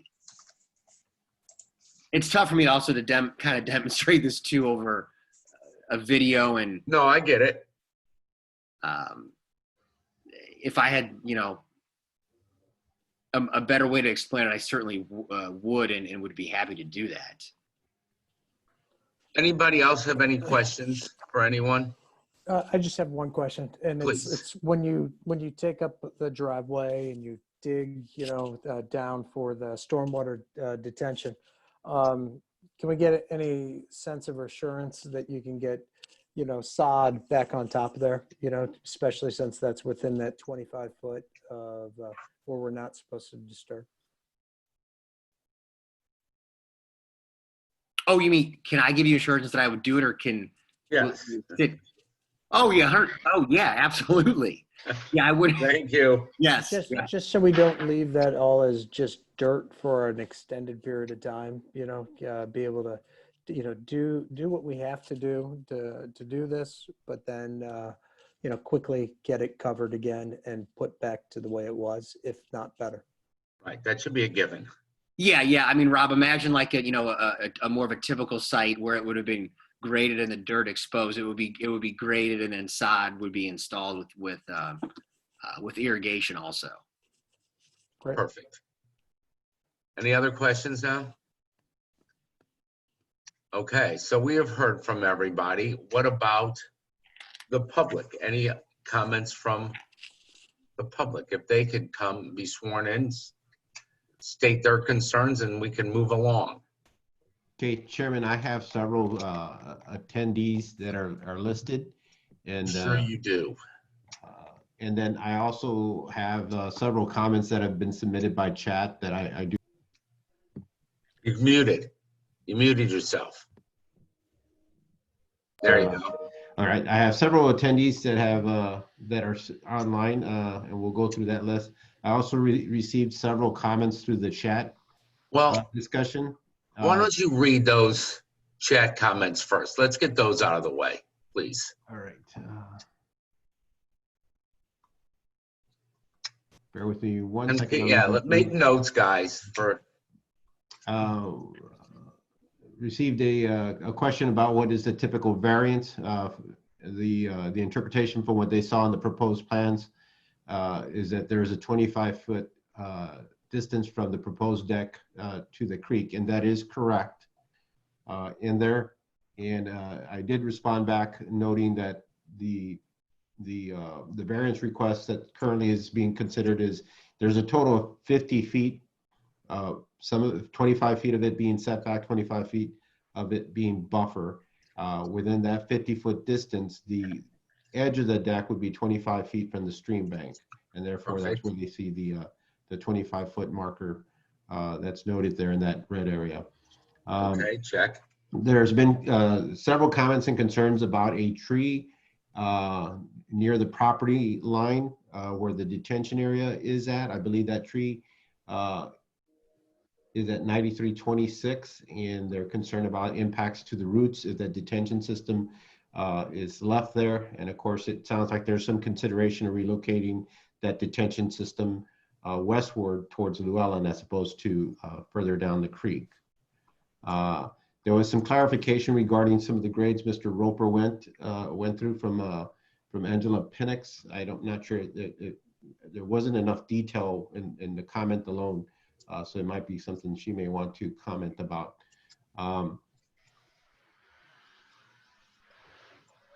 Mr. Hardman had inquired about the pop-up emitter, and that I believe that has been addressed. There was some inquiries as to where the erosion would occur. That's a pretty broad question.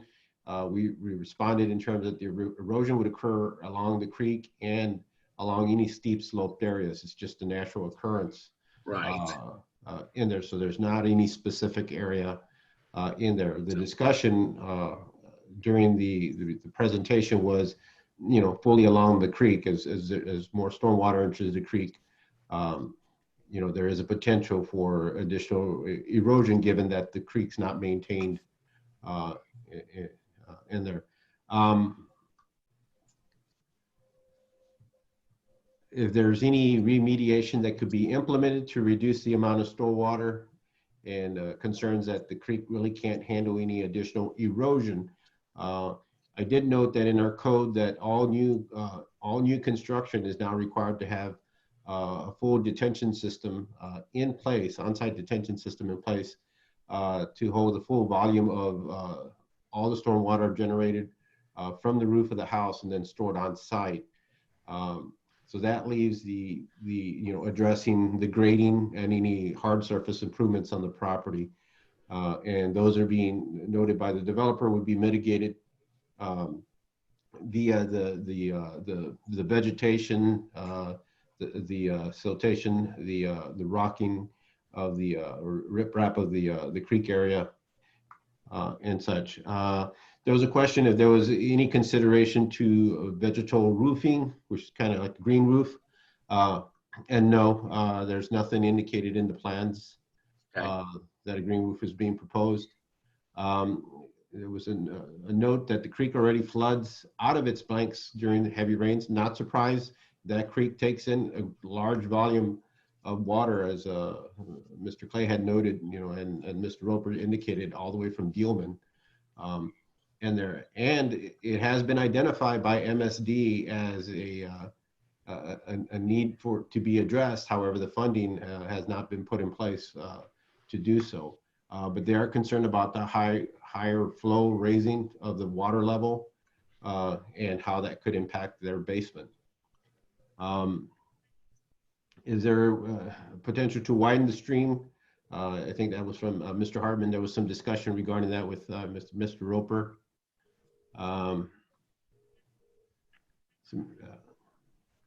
Again, concerns about the potential risk of downstream neighbors as an increase in water height of 1 to 4 feet and an increase in water flow.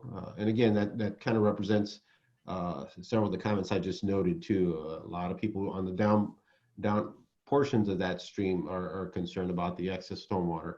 As they should be. And there was some concern about that the house has a larger footprint, the impact that it would have on flooding, and it's not just grading the larger footprint has an impact, but there's also an impact when you remove the number of trees on the property and when you regrade the property, and that's an adequate statement. There was some comments that the low part of Kenneth Place is between 9324 and 9322 Kenneth, and that's roughly one lot east of the subject property. That water flows from Olive, Llewellyn, and Villa Park and flows into the stream. When rain is heavy, water flows the banks of the stream, and then also noting that a lot of properties don't maintain the overgrowth along the stream, so it does flood.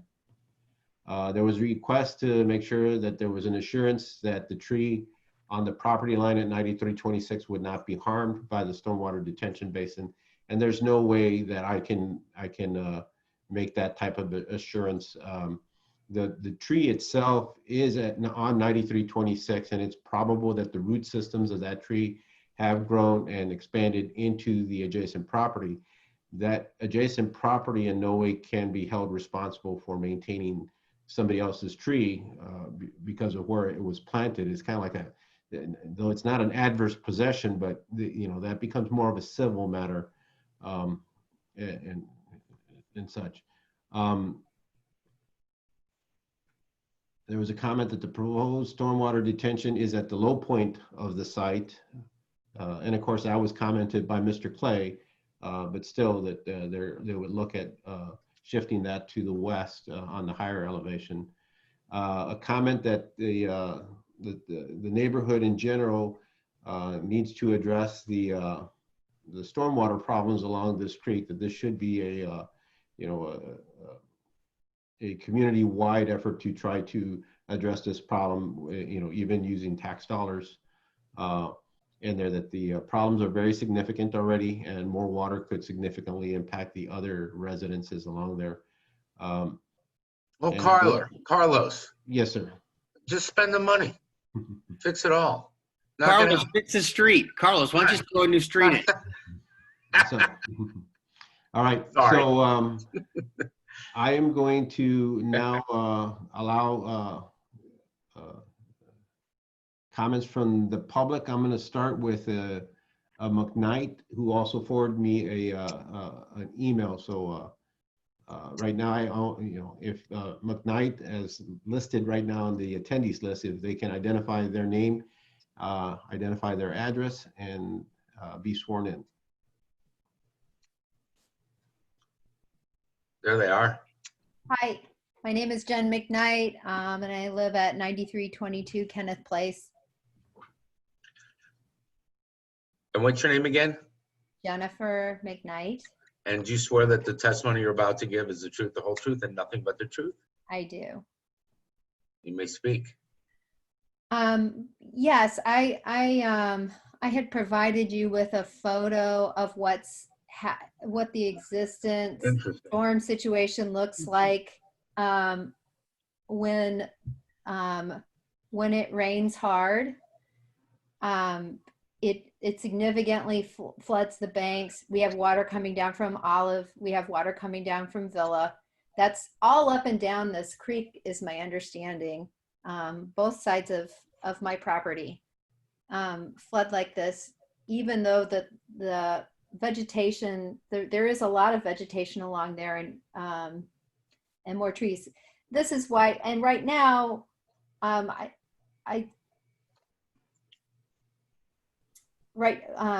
right now, the problem recedes quickly, but with an additional foot of water, we'd be running into some problems, is my concern.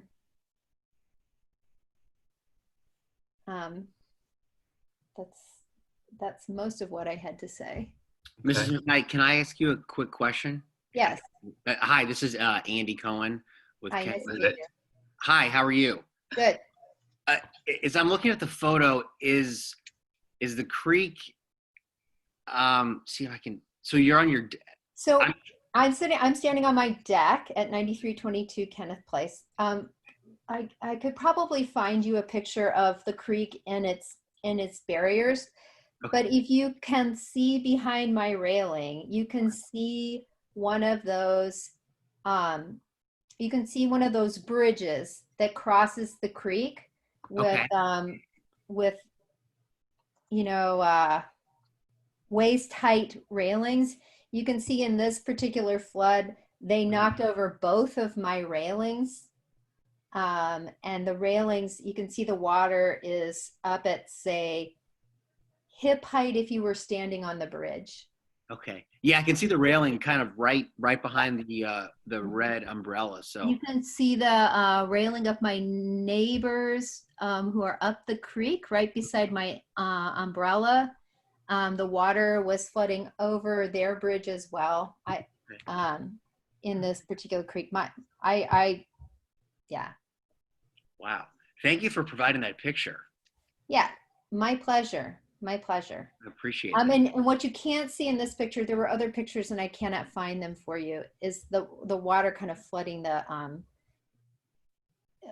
flooding from the unfinished road down our down from the front of the property as well.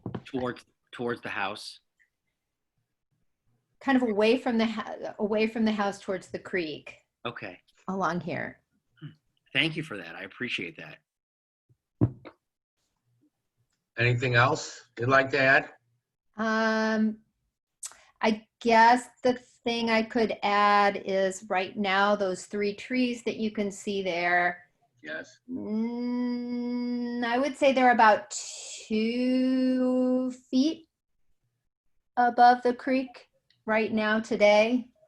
So, and you can see that they're about 3 feet underwater right there. Wow. Maybe 4 feet above where it usually sits. Okay. Thank you. Thank you, Mrs. McKnight. I appreciate that. You're welcome. Carlos, anybody else out there to speak? I just have one question for Jennifer. Yes. And maybe you already said this, but how often does it flood like this? How often does it flood like this? It depends upon the year. This was a week after I bought my property. But I think it floods like this. I don't know. It's not all the time. It's like, Once every 2 years? no, once a year. Once a year or a couple of times a year. Okay. It's not always this high, but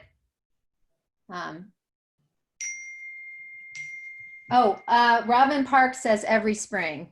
Every spring. Okay, Oh, thank there you. we go. Thank Yeah. you. Yeah. And this was a fall picture, so Robin, can I I ask, think in spring and fall, rainy seasons. when was this Right. picture taken? If you can give me an exact date, if you wouldn't mind. Well, If so you of had one. course, I didn't prepare for this meeting and take pictures of all the most recent floods. When I bought the property, I was kind of horrified, so I took pictures that time. But this is indicative of what happens about every spring. And it recedes quickly, but you can see that's enough that it starts to kill the vegetation. You start to have problems. You start to have MSD problems.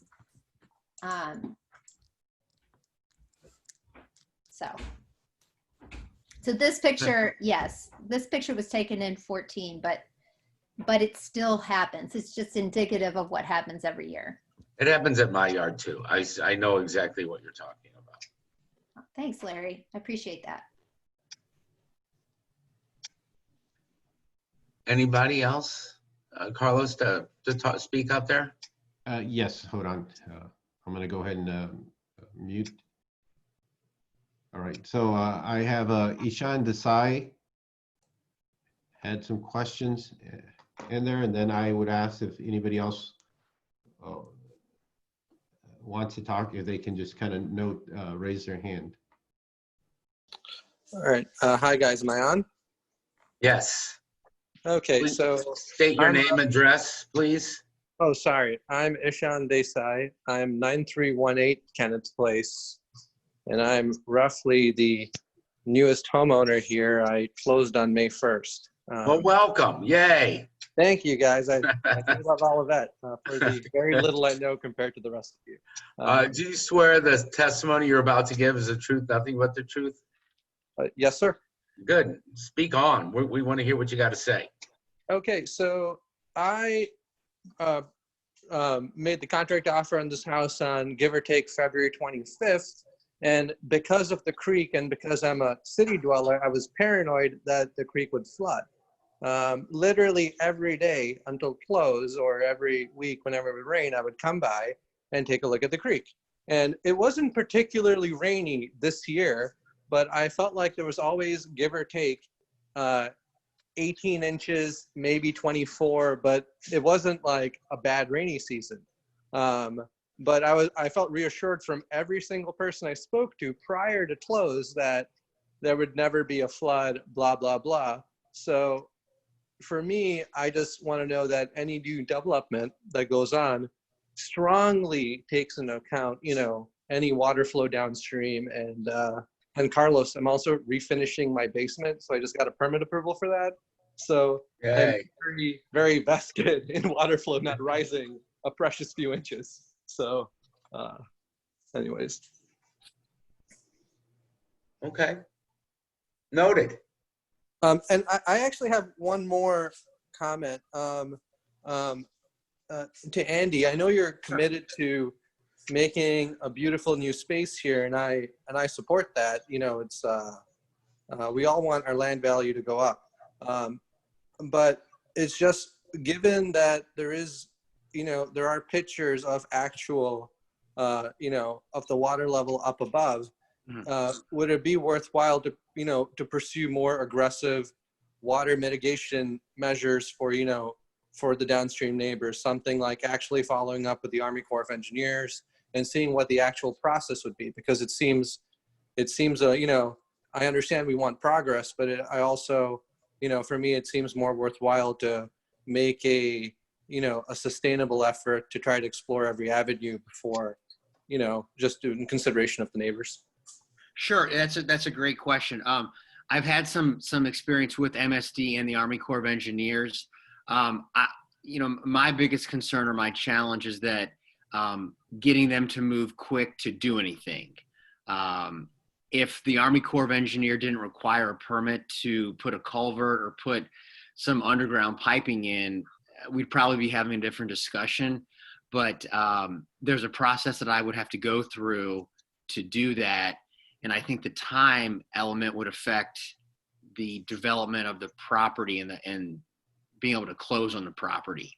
If we were talking about a permit just from the city of Olivet for that, that'd be a different issue. But the Army Corps is not particular, nor is MSD particularly quick to approve that type of project.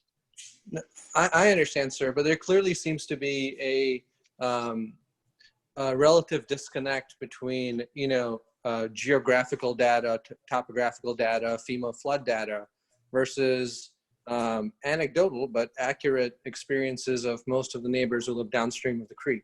So, I just believe it's very worthwhile to explore a longer process, but I do understand it's not the best process for turning around a development, but it is, to me, it just seems like a safe, measured way to advance forward.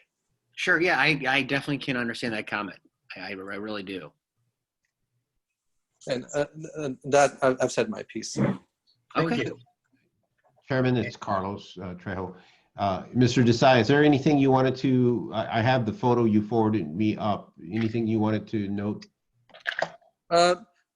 Only thing is the photo is not from it's a picture off the bank of my house. It's not on my house because it's, I took it from the parkside because I didn't officially live here yet. So that's it. That's just the perspective. I can give you the date and more photos upon request.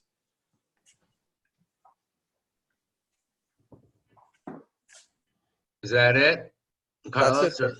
No, I still have a couple of more people. I'm going to go ahead and need no more questions for Mr. Desai? No. Thank you. Thanks for the comment. Okay, I'm going to bring in Mr. Jeffrey Snyder. If you can note your full name and address and then be sworn in.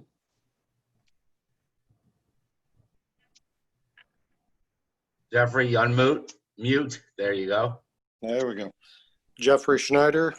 I live at 9324 Kenneth Place. Do you swear the testimony you're about to give is the truth, the whole truth, and nothing but the truth? Yes.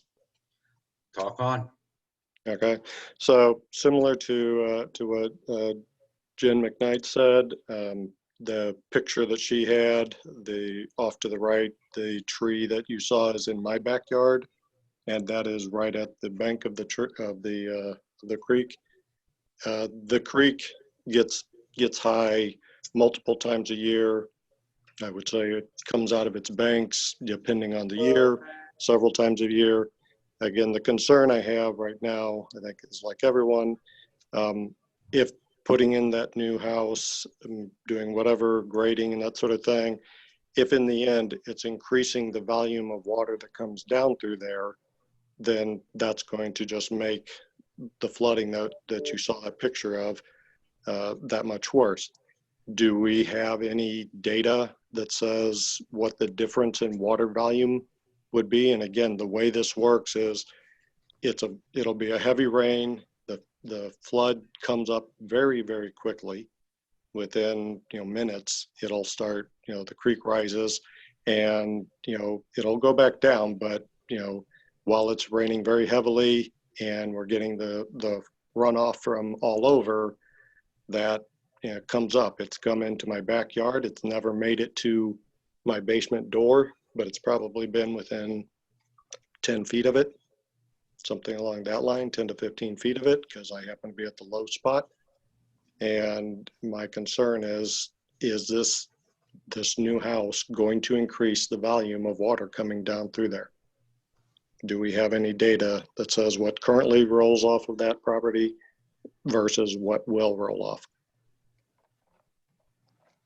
And Mr. Schneider, there is in that set of plans, and when they submit for the Plan Commission review, they will be providing calculations that are based on MSD standards. We require that for all new residential homes and all of that. What we don't know or can't determine is everybody else and all the other improvements that are done within this watershed area. So Right, but I'm talking about 2 houses up from me there for this particular property. We will only know specifically for 9328. So you will be able to say currently it's X number of gallons per minute or whatever the measurement is of the existing one versus what it will be based on the planned. Based on how the calculation is set by the Metropolitan Sewer District. And again, there could be various ways to kind of calculate and interpret, but they would be submitting on what the city standards is. And Jonathan, I don't know if there's anything specific, or is it the exact same? It's my understanding it's the exact same standard. Sure. The question being asked, I'm just going to say, at the end of the day, it's almost impossible to calculate, but this is with MSD, what they usually look at and what all of that looks at is literally just if you had let's just say a piece of paper, this area here, if this whole thing is impervious, it gets one number with a runoff. If this whole thing was grass, it gets another number and a runoff.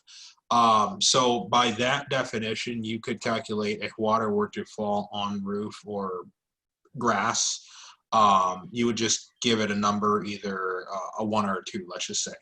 At the end of the day, the site plan currently, they didn't show it for Board of Adjustment. They would show it for PCDC, but it would give a calculation as to how much water if it were to run off, like the driveway, the house, and the grass, what that number is, and that's what it would do. What it won't give you, however, is if there is a tree on site and that tree takes off, let's say X amount of units of stormwater, like 10 cubic feet, it will not tell you that. And that's why we state that it's impossible for us to actually give you the number as to how much water does and does not, at like an absolute number, but we can give you how we determine a particular standard. So there are standards in play, and I can't tell you that number right now because it was not provided on the site plan.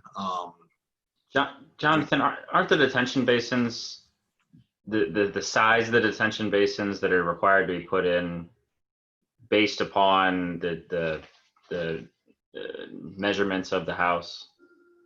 True. Okay, so right now there's not a detention basin. There's really, the water just hits that driveway and travels pretty much unmediated all the way down to the creek. I think, and Mr. Schneider, I don't want to put any words in your mouth, but I think you're asking if we allow this bigger house to be built there, is that going to cause more water to go into the creek? And I think as I see it, if we have a detention basin that's designed, or the size of it is designed to capture the amount of water based upon that new house, and it's designed to hold that water, we're hopefully at least temporarily holding that water and preventing it from going into the creek. Is that how I understand this is all supposed to work? Correct. So it could have, the increased grades could hasten the water going to the creek, and it's probably on one hand, and on the other hand, it seems like we're holding more water temporarily on that site. I know MSD's big thing is infiltration, so we'll hold it as long as we can in that detention basin and hopefully prevent it from going into the creek. But with 29 other acres coming from that watershed, that creek's probably, my guess is the creek's going to rise and fall probably independent of that house. Okay, the reason I was specifically asking some of that is I thought I read in the plan or report or somewhere some comments, I think it was around page 10, that there were comments about it may increase basically water or flooding or something downstream for neighbors to the east of the property. Yes, I'm going to just quickly share my. You said page 10? I think that was it. Yeah.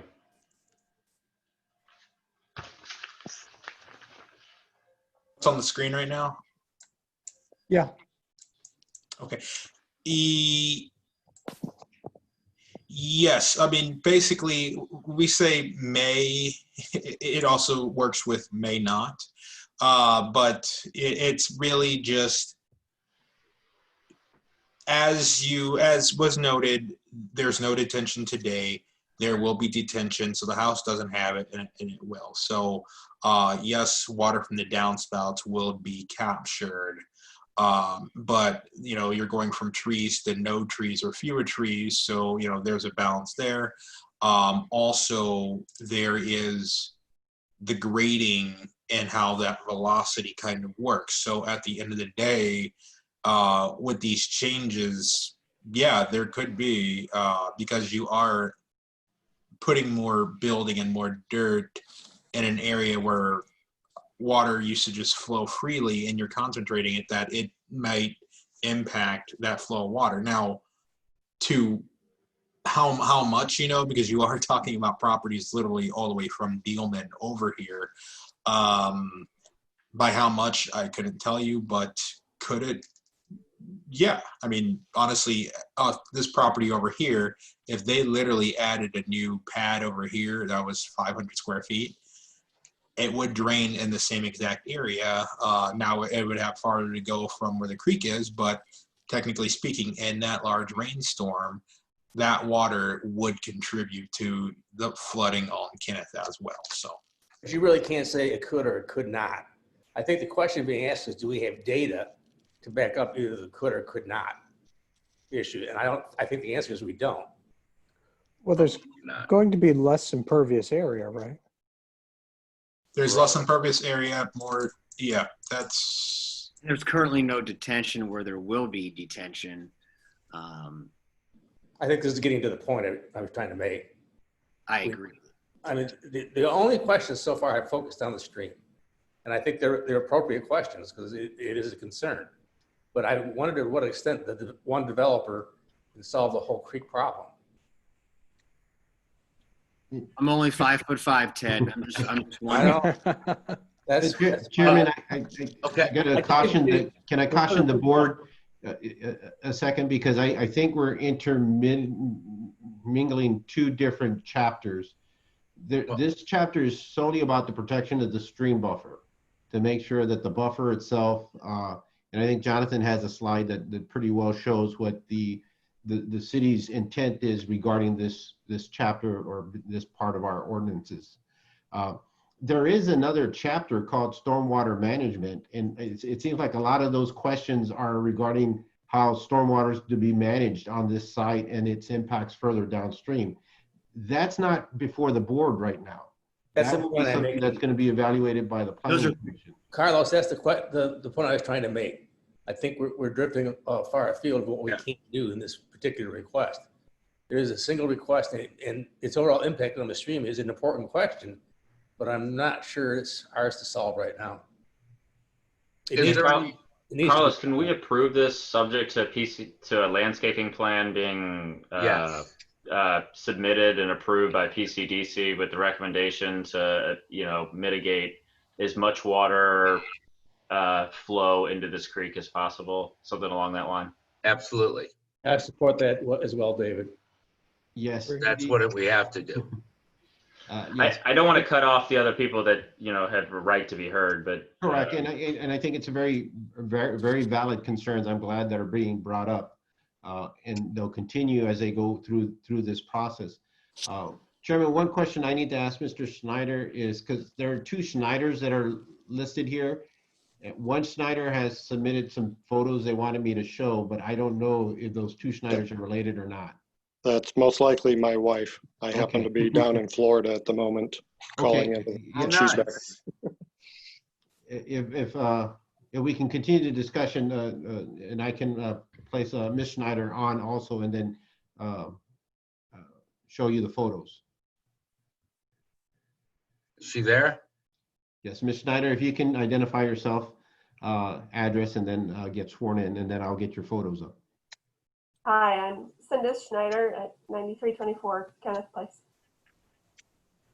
Do you swear the testimony you're about to give is the truth, the whole truth, and nothing but the truth? Yes, I do. All right, show us some pictures. So I just wanted to provide additional photos. My husband asked our questions, I think.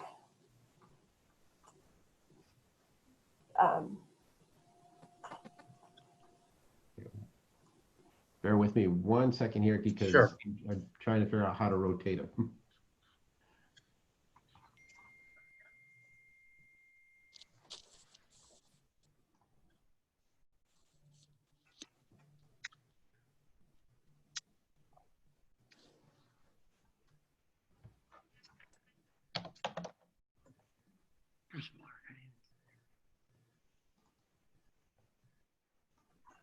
And just, all right. I'm going to have the first photo up in just a second here, Bear. Okay. Appreciate your patience here.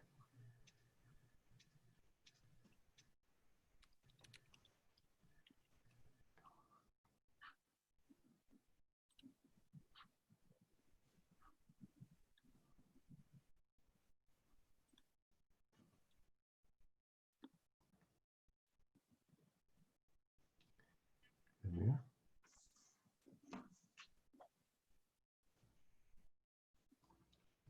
Okay. That's You when should be seeing the first photo. that's when it's starting to rain, and it does fill up very quickly.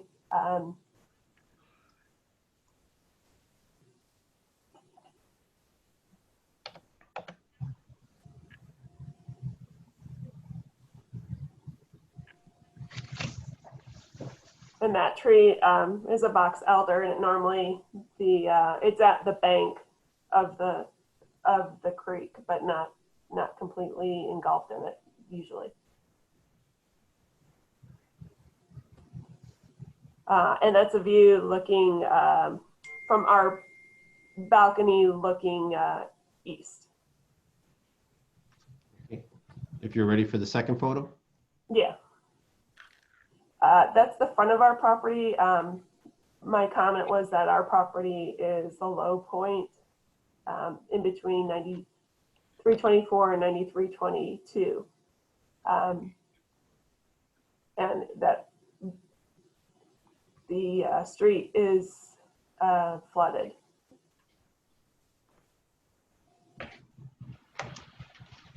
And it comes up half our driveway.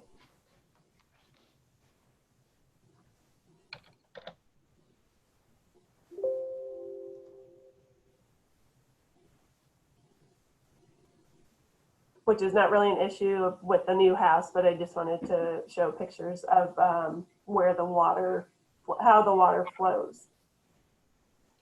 And then here's the third photo. That's our backyard. So we do get a lot of additional water when the snow melts and in the spring and the rain.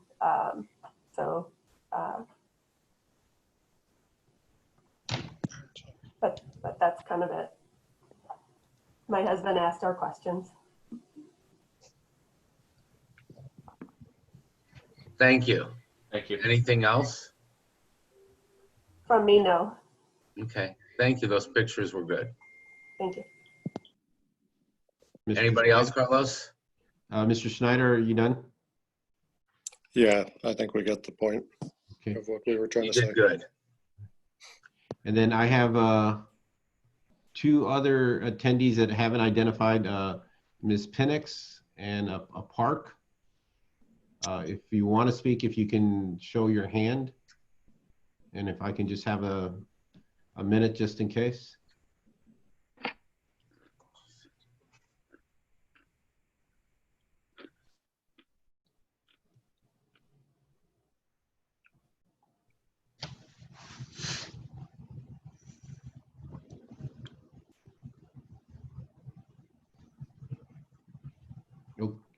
Okay. Chairman, I have a Robin Park. If Robin, if you can identify yourself, your address, and then if allow the chairman to swear you in. Robin Park, 9326 Kenneth Place. Do you swear that the testimony you're about to give is the truth, the whole truth, and nothing but the truth? Yes. Good. Okay. Well, I just mentioned earlier that since trees are so helpful for keeping the bank from eroding, it would be helpful if you build something to not destroy the tree that is on the property line between our two properties. Because that with how fast that stream travels, it erodes very quickly and has that potential. Thank you. Noted. Thank you. One more, Carlos? Chairman, I think everybody's spoken there. Hold on one second. I just got to double check. I had to switch views here.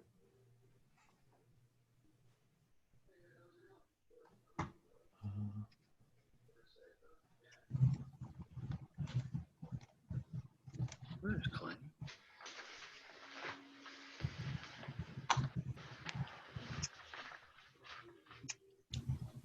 Okay, I don't see any more hands, and I don't see any more questions.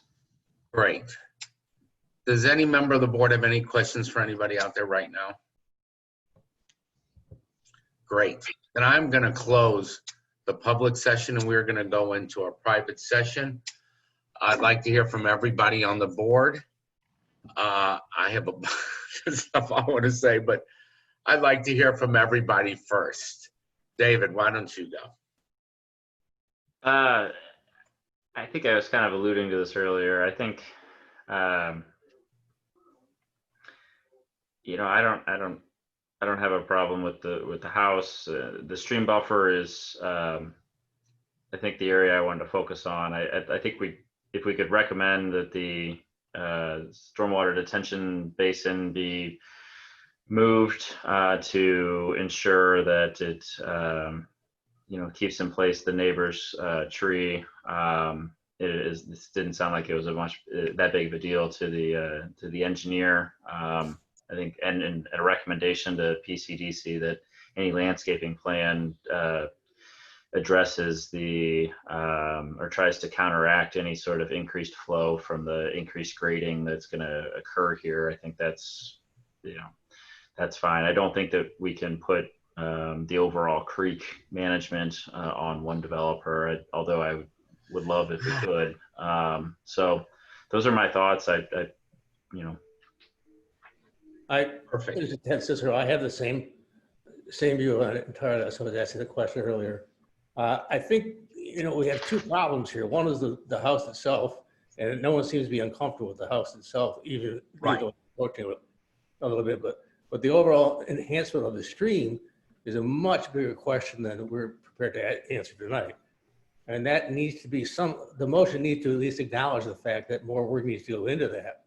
But it's actually in the hands of the Olivet Public Health, I would think, to rework that. But rather than this, again, a single developer can't be expected to solve all the problems. He can be expected not to make it worse, but I don't think he can be faulted for the overall general construction.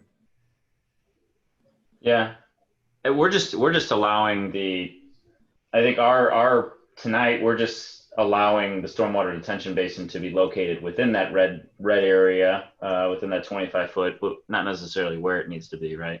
Agreed. Yeah. No. So there's still work that needs to be done, but it's not on us tonight. Adrian? I don't have any problems with the house. Does anybody have problems with the house? No. Yeah, I agree really with what you were saying. I mean, it's not fair for a developer to solve the problems of the stream. The problems exist. I think the home and his development makes the problems better. I don't see this making it worse. And it's certainly in the path of progress. I mean, no problem with the house, but there's some consideration in terms of not making it worse, as you stated. I agree with you fully. Great. That was this. All right, Rob, did you have anything? I can't hear you. You're muted. You're muted. All right, sorry about that. That's good. No, I concur with everything that's being said. I just want to make sure we get some stipulations that when they are working in that first 25 foot, that it's put back in place as soon as possible to prevent any issues or future issues in that area. And if we could put the pop-up, further away from right on the edge of the stream bank, I think that would be beneficial. Again, I don't want my comments to influence in any way. The speakers have very good, the public has a very good comments, which I agree All with. were outstanding. I mean, really were outstanding. Yeah, So I made some notes. All right, I want to read through them real quick. So when we do make a proposal, which we have two, however they're made, but things that were really discussed that need to be stressed in here, in my opinion, and how it's done, that they have to do landscaping, they have to do planting, they have to include trees, whether it's a rock bed. They talked about, there was a bunch of things that they had to do. They have to save that tree. It's something that several people mentioned, and I think that they need to do whatever they can. But in addition to all of that, there's obviously flooding issues. We all have it. Water goes downhill, and when it rains a lot, there's a lot of water.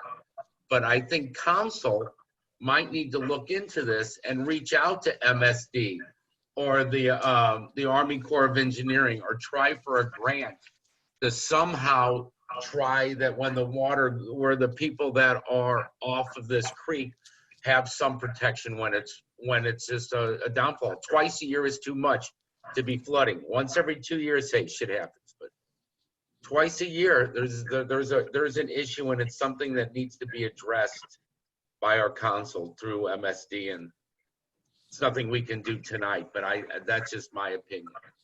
On the tree point, I just kind of want to jump in as a homeowner who had lost all of his trees. They usually live 2 years past the date of development, just in time for your warranty to expire and for you to have to cut them down. It's so challenging to protect roots on a construction site, especially when none of us, I'd say the board, the city had jurisdiction, or authority over the matter. I'm with you. I think if we can, I'm just putting it out there. Yeah. If you can save tree. I agree. I lost all mine and had to plant a bunch. That's awful. It sucks. But than the replanting. And that needs to be in there. It just does that. They're doing everything they can above and beyond to let these people know that they're not going to add to the problem, but they're going to try to eliminate the problem. That's fair. That's it. And that goes to PCDC, and they'll have to follow it coming from us. Would it help to have a motion on the floor? We have to, there's two motions, I believe, and I'm not going to make them, so it's up to you guys. I'll make them. What do we need to do, Kyle? Chairman, I think Jonathan has them as a slide item, and if not, they're in his report. Can you put those up for the commission, for the board members? Remember, it is required through Robert's Rules of Order and the process of the Board of Adjustment to make the motion as granting the appeal and then have that vote. Just so the public understands, those motions should always be to grant the request, and then it's required to have 4 of the 5 members approve a motion in order for it to be effective. It's not a simple majority. It's requires 4. I would make both motion 1 and motion 2. I'd recommend we grant those variances. I second the motion. Well, great. I would like just again to make sure we add the stipulations in there. Absolutely. That landscaping has to be done, rock bed, try to save the tree, plant trees, planting, I think needs to be in there. Okay, we need to be a little more concise than that, though. Well, help me then. I can't think of a way to. I'd go third on that. I would agree with the first two. In terms of what we're being tasked to do, I'd approve number 1, number 2. Okay. Well, let's slow down. How about we, in addition to these motions, we add stipulations that an enhanced landscaping needs to be incorporated to affect the increase in slopes. The stream bed needs to be enhanced with either erosion What was- control or Right, that was it. Thank you. or some wall construction of the stream bed, including the potential of widening it, to help alleviate some of the pressure, as well as trying to ensure that any disturbance within the first 25 feet is protected, with sodding as soon as reasonably possible following the removal of the pavement as well as the installation of the stormwater detention plan. I would accept those modifications. But Perfect. are those, I hate to go back, the jurisdiction, we don't have jurisdiction within the actual creek though. No. So we got up to the creek under our Well, control. but he had talked about all the things that he felt like he was going to do to that creek anyway. I think if we put him in there, it just confirms that that's stuff he has to do. He can't just say, "Oh, I thought I would do that," and not. Don't we need to draft the motion with all that wording exactly? You do. Because we just can't approve it broad. Rob, you did such a good job. Rob, make the motion, man. You did it. You No, I had made it. the motion. He's amending my motion. I was just adding amendments. So I think what Ted was giving was he was presenting the motion, for variance 1 with my amendments. Correct. So do we hear a second? Please. Seconded. I'll second it. No, it was seconded already. All right. So who's roll calling for a vote? Jonathan? I'll roll Yes, sir. call. Nope, Ted will have it. Mr. Chairman, yes or no? Yes. Rob? Yes. David? Yes. Adrian? Yes. And I'm yes as well. We did it. Motion passes 5-0, which included action on both variance requests.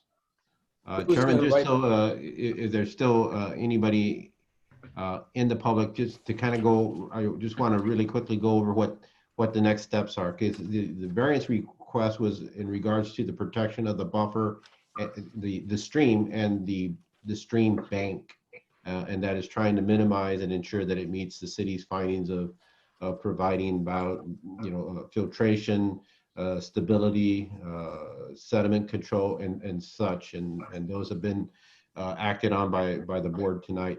The next phase is for the home to go to the home and the site improvements to go to the Planning and Community Design Commission.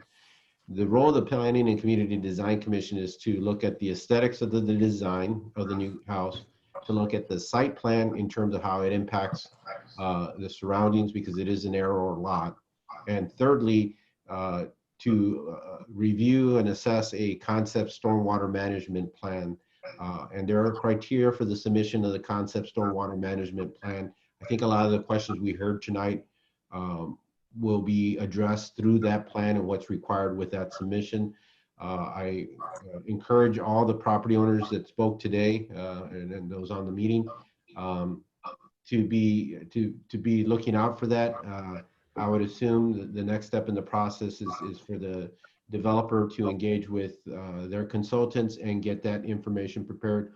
Once we have that information, we'll post it on our website as soon as we receive it. And then once that meeting date is set, that's also posted on our website. So I encourage property owners to register themselves to receive the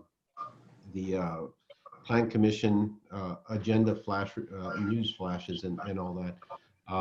And last thing we can probably do, and it'll probably be something Mr. Roper will assist in process, and we have to resend out notifications once we receive the full set of plans for the Plan Commission. I think we can go ahead and do that too. Again, a property or resident's best bet is always just to keep in tune with the agendas on the website, because we given the volume and the schedule of dates, we don't know when things will get placed, but we do try to give notifications up, and we do try to place all plans that we receive for full disclosure on our website as soon as they're submitted. So, Carlos, if we can make sure that those pictures that the residents provided are incorporated into the PCDC report, I think it's important. Those were I do too. very important photos to look at. Absolutely. We'll do, and then we'll also provide a copy of the chat,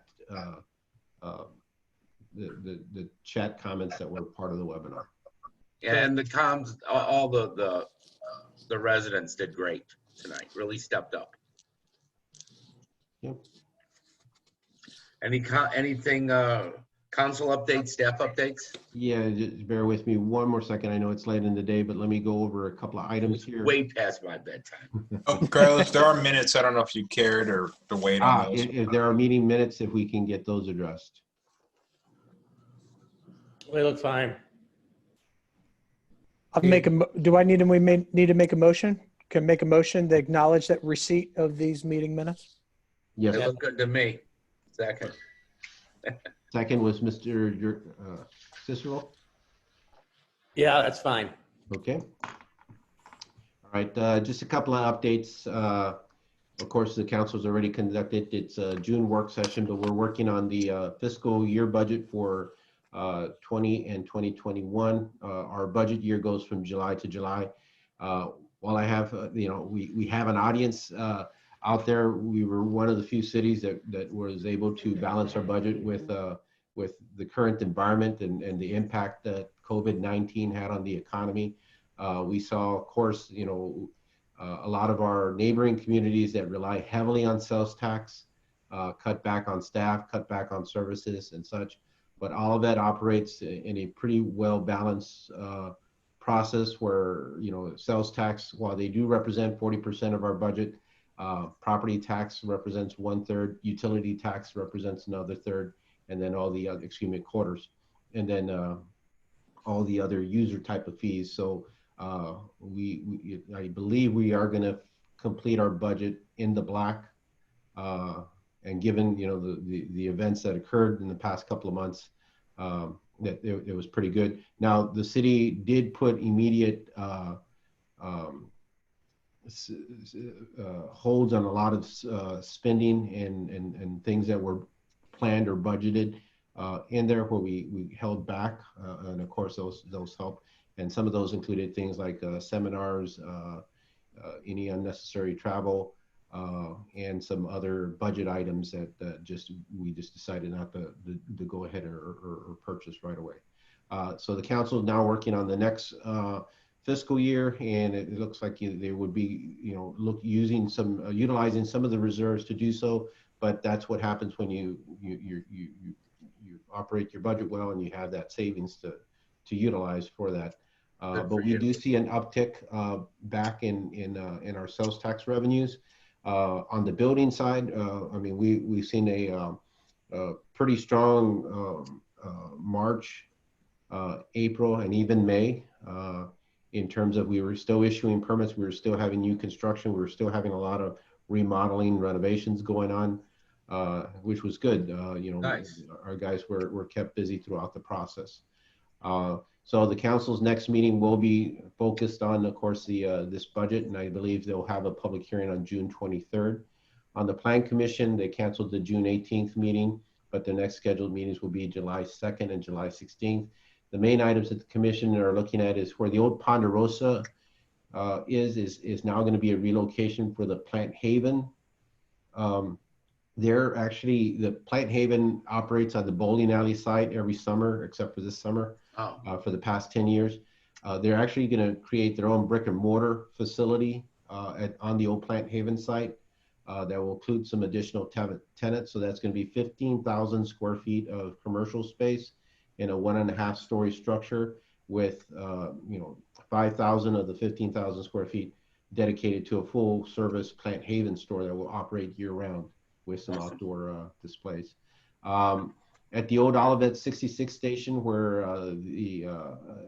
which is the southeast corner of Olive and Dealman, that property is under contract to be redeveloped as a Firestone, and that has gone through the approval process. We're hoping, you know, once they close on the property, that demolition of the existing site will start in probably a couple of months, I would think, and then construction beginning late fall. Easy Storage is where the old Hardee's used to be located at, if you recall, there between Dobbs and the bowling alley. They are continuing with their project. It's a 5-story indoor storage facility with retail on the lower level. The holdup has been COVID-19 and some complications they've had with getting the architectural plans completed for permitting. But they've started the site work. They've put in the MSD improvements, which include detention and some sanitary and storm sewer pipes and such. And they're still looking to continue on that project. If you go across the street where the old City Hall was located, the City Hall, along with the old Timekeepers retail building and the Jade Garden, the vacant restaurant that's been sitting there for years, those have all been acquired by Ridge House Capital, which is going to be constructing a 4-story, 151-unit apartment complex with structured parking. And then they will include a 3,500 square foot retail component as part of that. So it's a mixed use development that they've already fenced in the area. We're waiting for them to submit just a couple of more paperwork so they can start the demolition. Hopefully, you know, I keep saying it within a week, but hopefully within a week that will start. And finally, up at I-170 and Olive at the southeast corner, as you can see, what started off as the Gateway Crossing is now Olivet Crossing. And that is part of Keeps Properties redevelopment of that site. That has changed significantly. If you've seen the diagrams out there, it now includes over 350 square feet of mixed use space, including office, hotel, and some commercial retail on there. They've done the raising of all the structures except for Office Max, but that should probably start hopefully early next week also. And then that site will be fully cleared, and then you'll start to see the infrastructure work begin. The infrastructure work is pretty significant, so it's going to take a while because MSD is running 2 major pipes through that site. One is the 82nd Street sanitary relief line, and then the other one is a Lindley relief line. These are pretty big pipes that are going to be installed on the site. And then Ameren is putting all the overhead utilities that run in the diagonal underground. And then they're going to add a whole new lane on Olive Boulevard. So once we get past those phases, we'll probably see the construction work going, beginning on actual buildings. So I think that kind of addresses that. Again, also very importantly, Prop C had passed, which means improvements to the city's parks and a new community center. I believe on the parks website, they have information regarding some of the videos. We're still kind of operating under the COVID-19 regulations. So my staff kind of rotates who's here throughout the day, and we have limited service for the public coming in, but we're providing full inspections, plan reviews, and things of that nature. We anticipate that next week on Monday, the lobby will be opening up to the public. But odds are we'll probably be continuing these Zoom type of meetings, at least for the next month or so. To assist our residents, of course, during this downtime, they created a virtual community center on the parks website that has a lot of great information. We haven't had a municipal court, I think, since February. They're going to be beginning improvements on Dealman Road north of Old Bonham, between Olive and Old Bonham. We'll be starting this summer. This year was our 90th anniversary, and the council had anticipated several events to celebrate our 90th year. A lot of those were placed on hold because of COVID-19. And again, the 2020 census is going on. You can submit online. All of that's been doing pretty well, but we still don't have 100% of all the households submitting yet. And then Jonathan, is there anything you want to add on that before we go into Mr. Carl?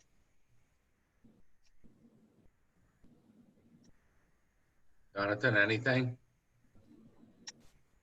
He's muted, I guess. All right, Mr. Carl. Muted. There he goes. I'm trying to unmute. I just had to find it. I think I know by now. First of all, I just have to say tonight's meeting was just a great example of the way government, I think, should be in action. Everybody, the commission, the petitioner, the residents addressed it as a topic to be discussed rather than as a controversy of some level. So I want to compliment you all based on so many governments today seeming dysfunctional.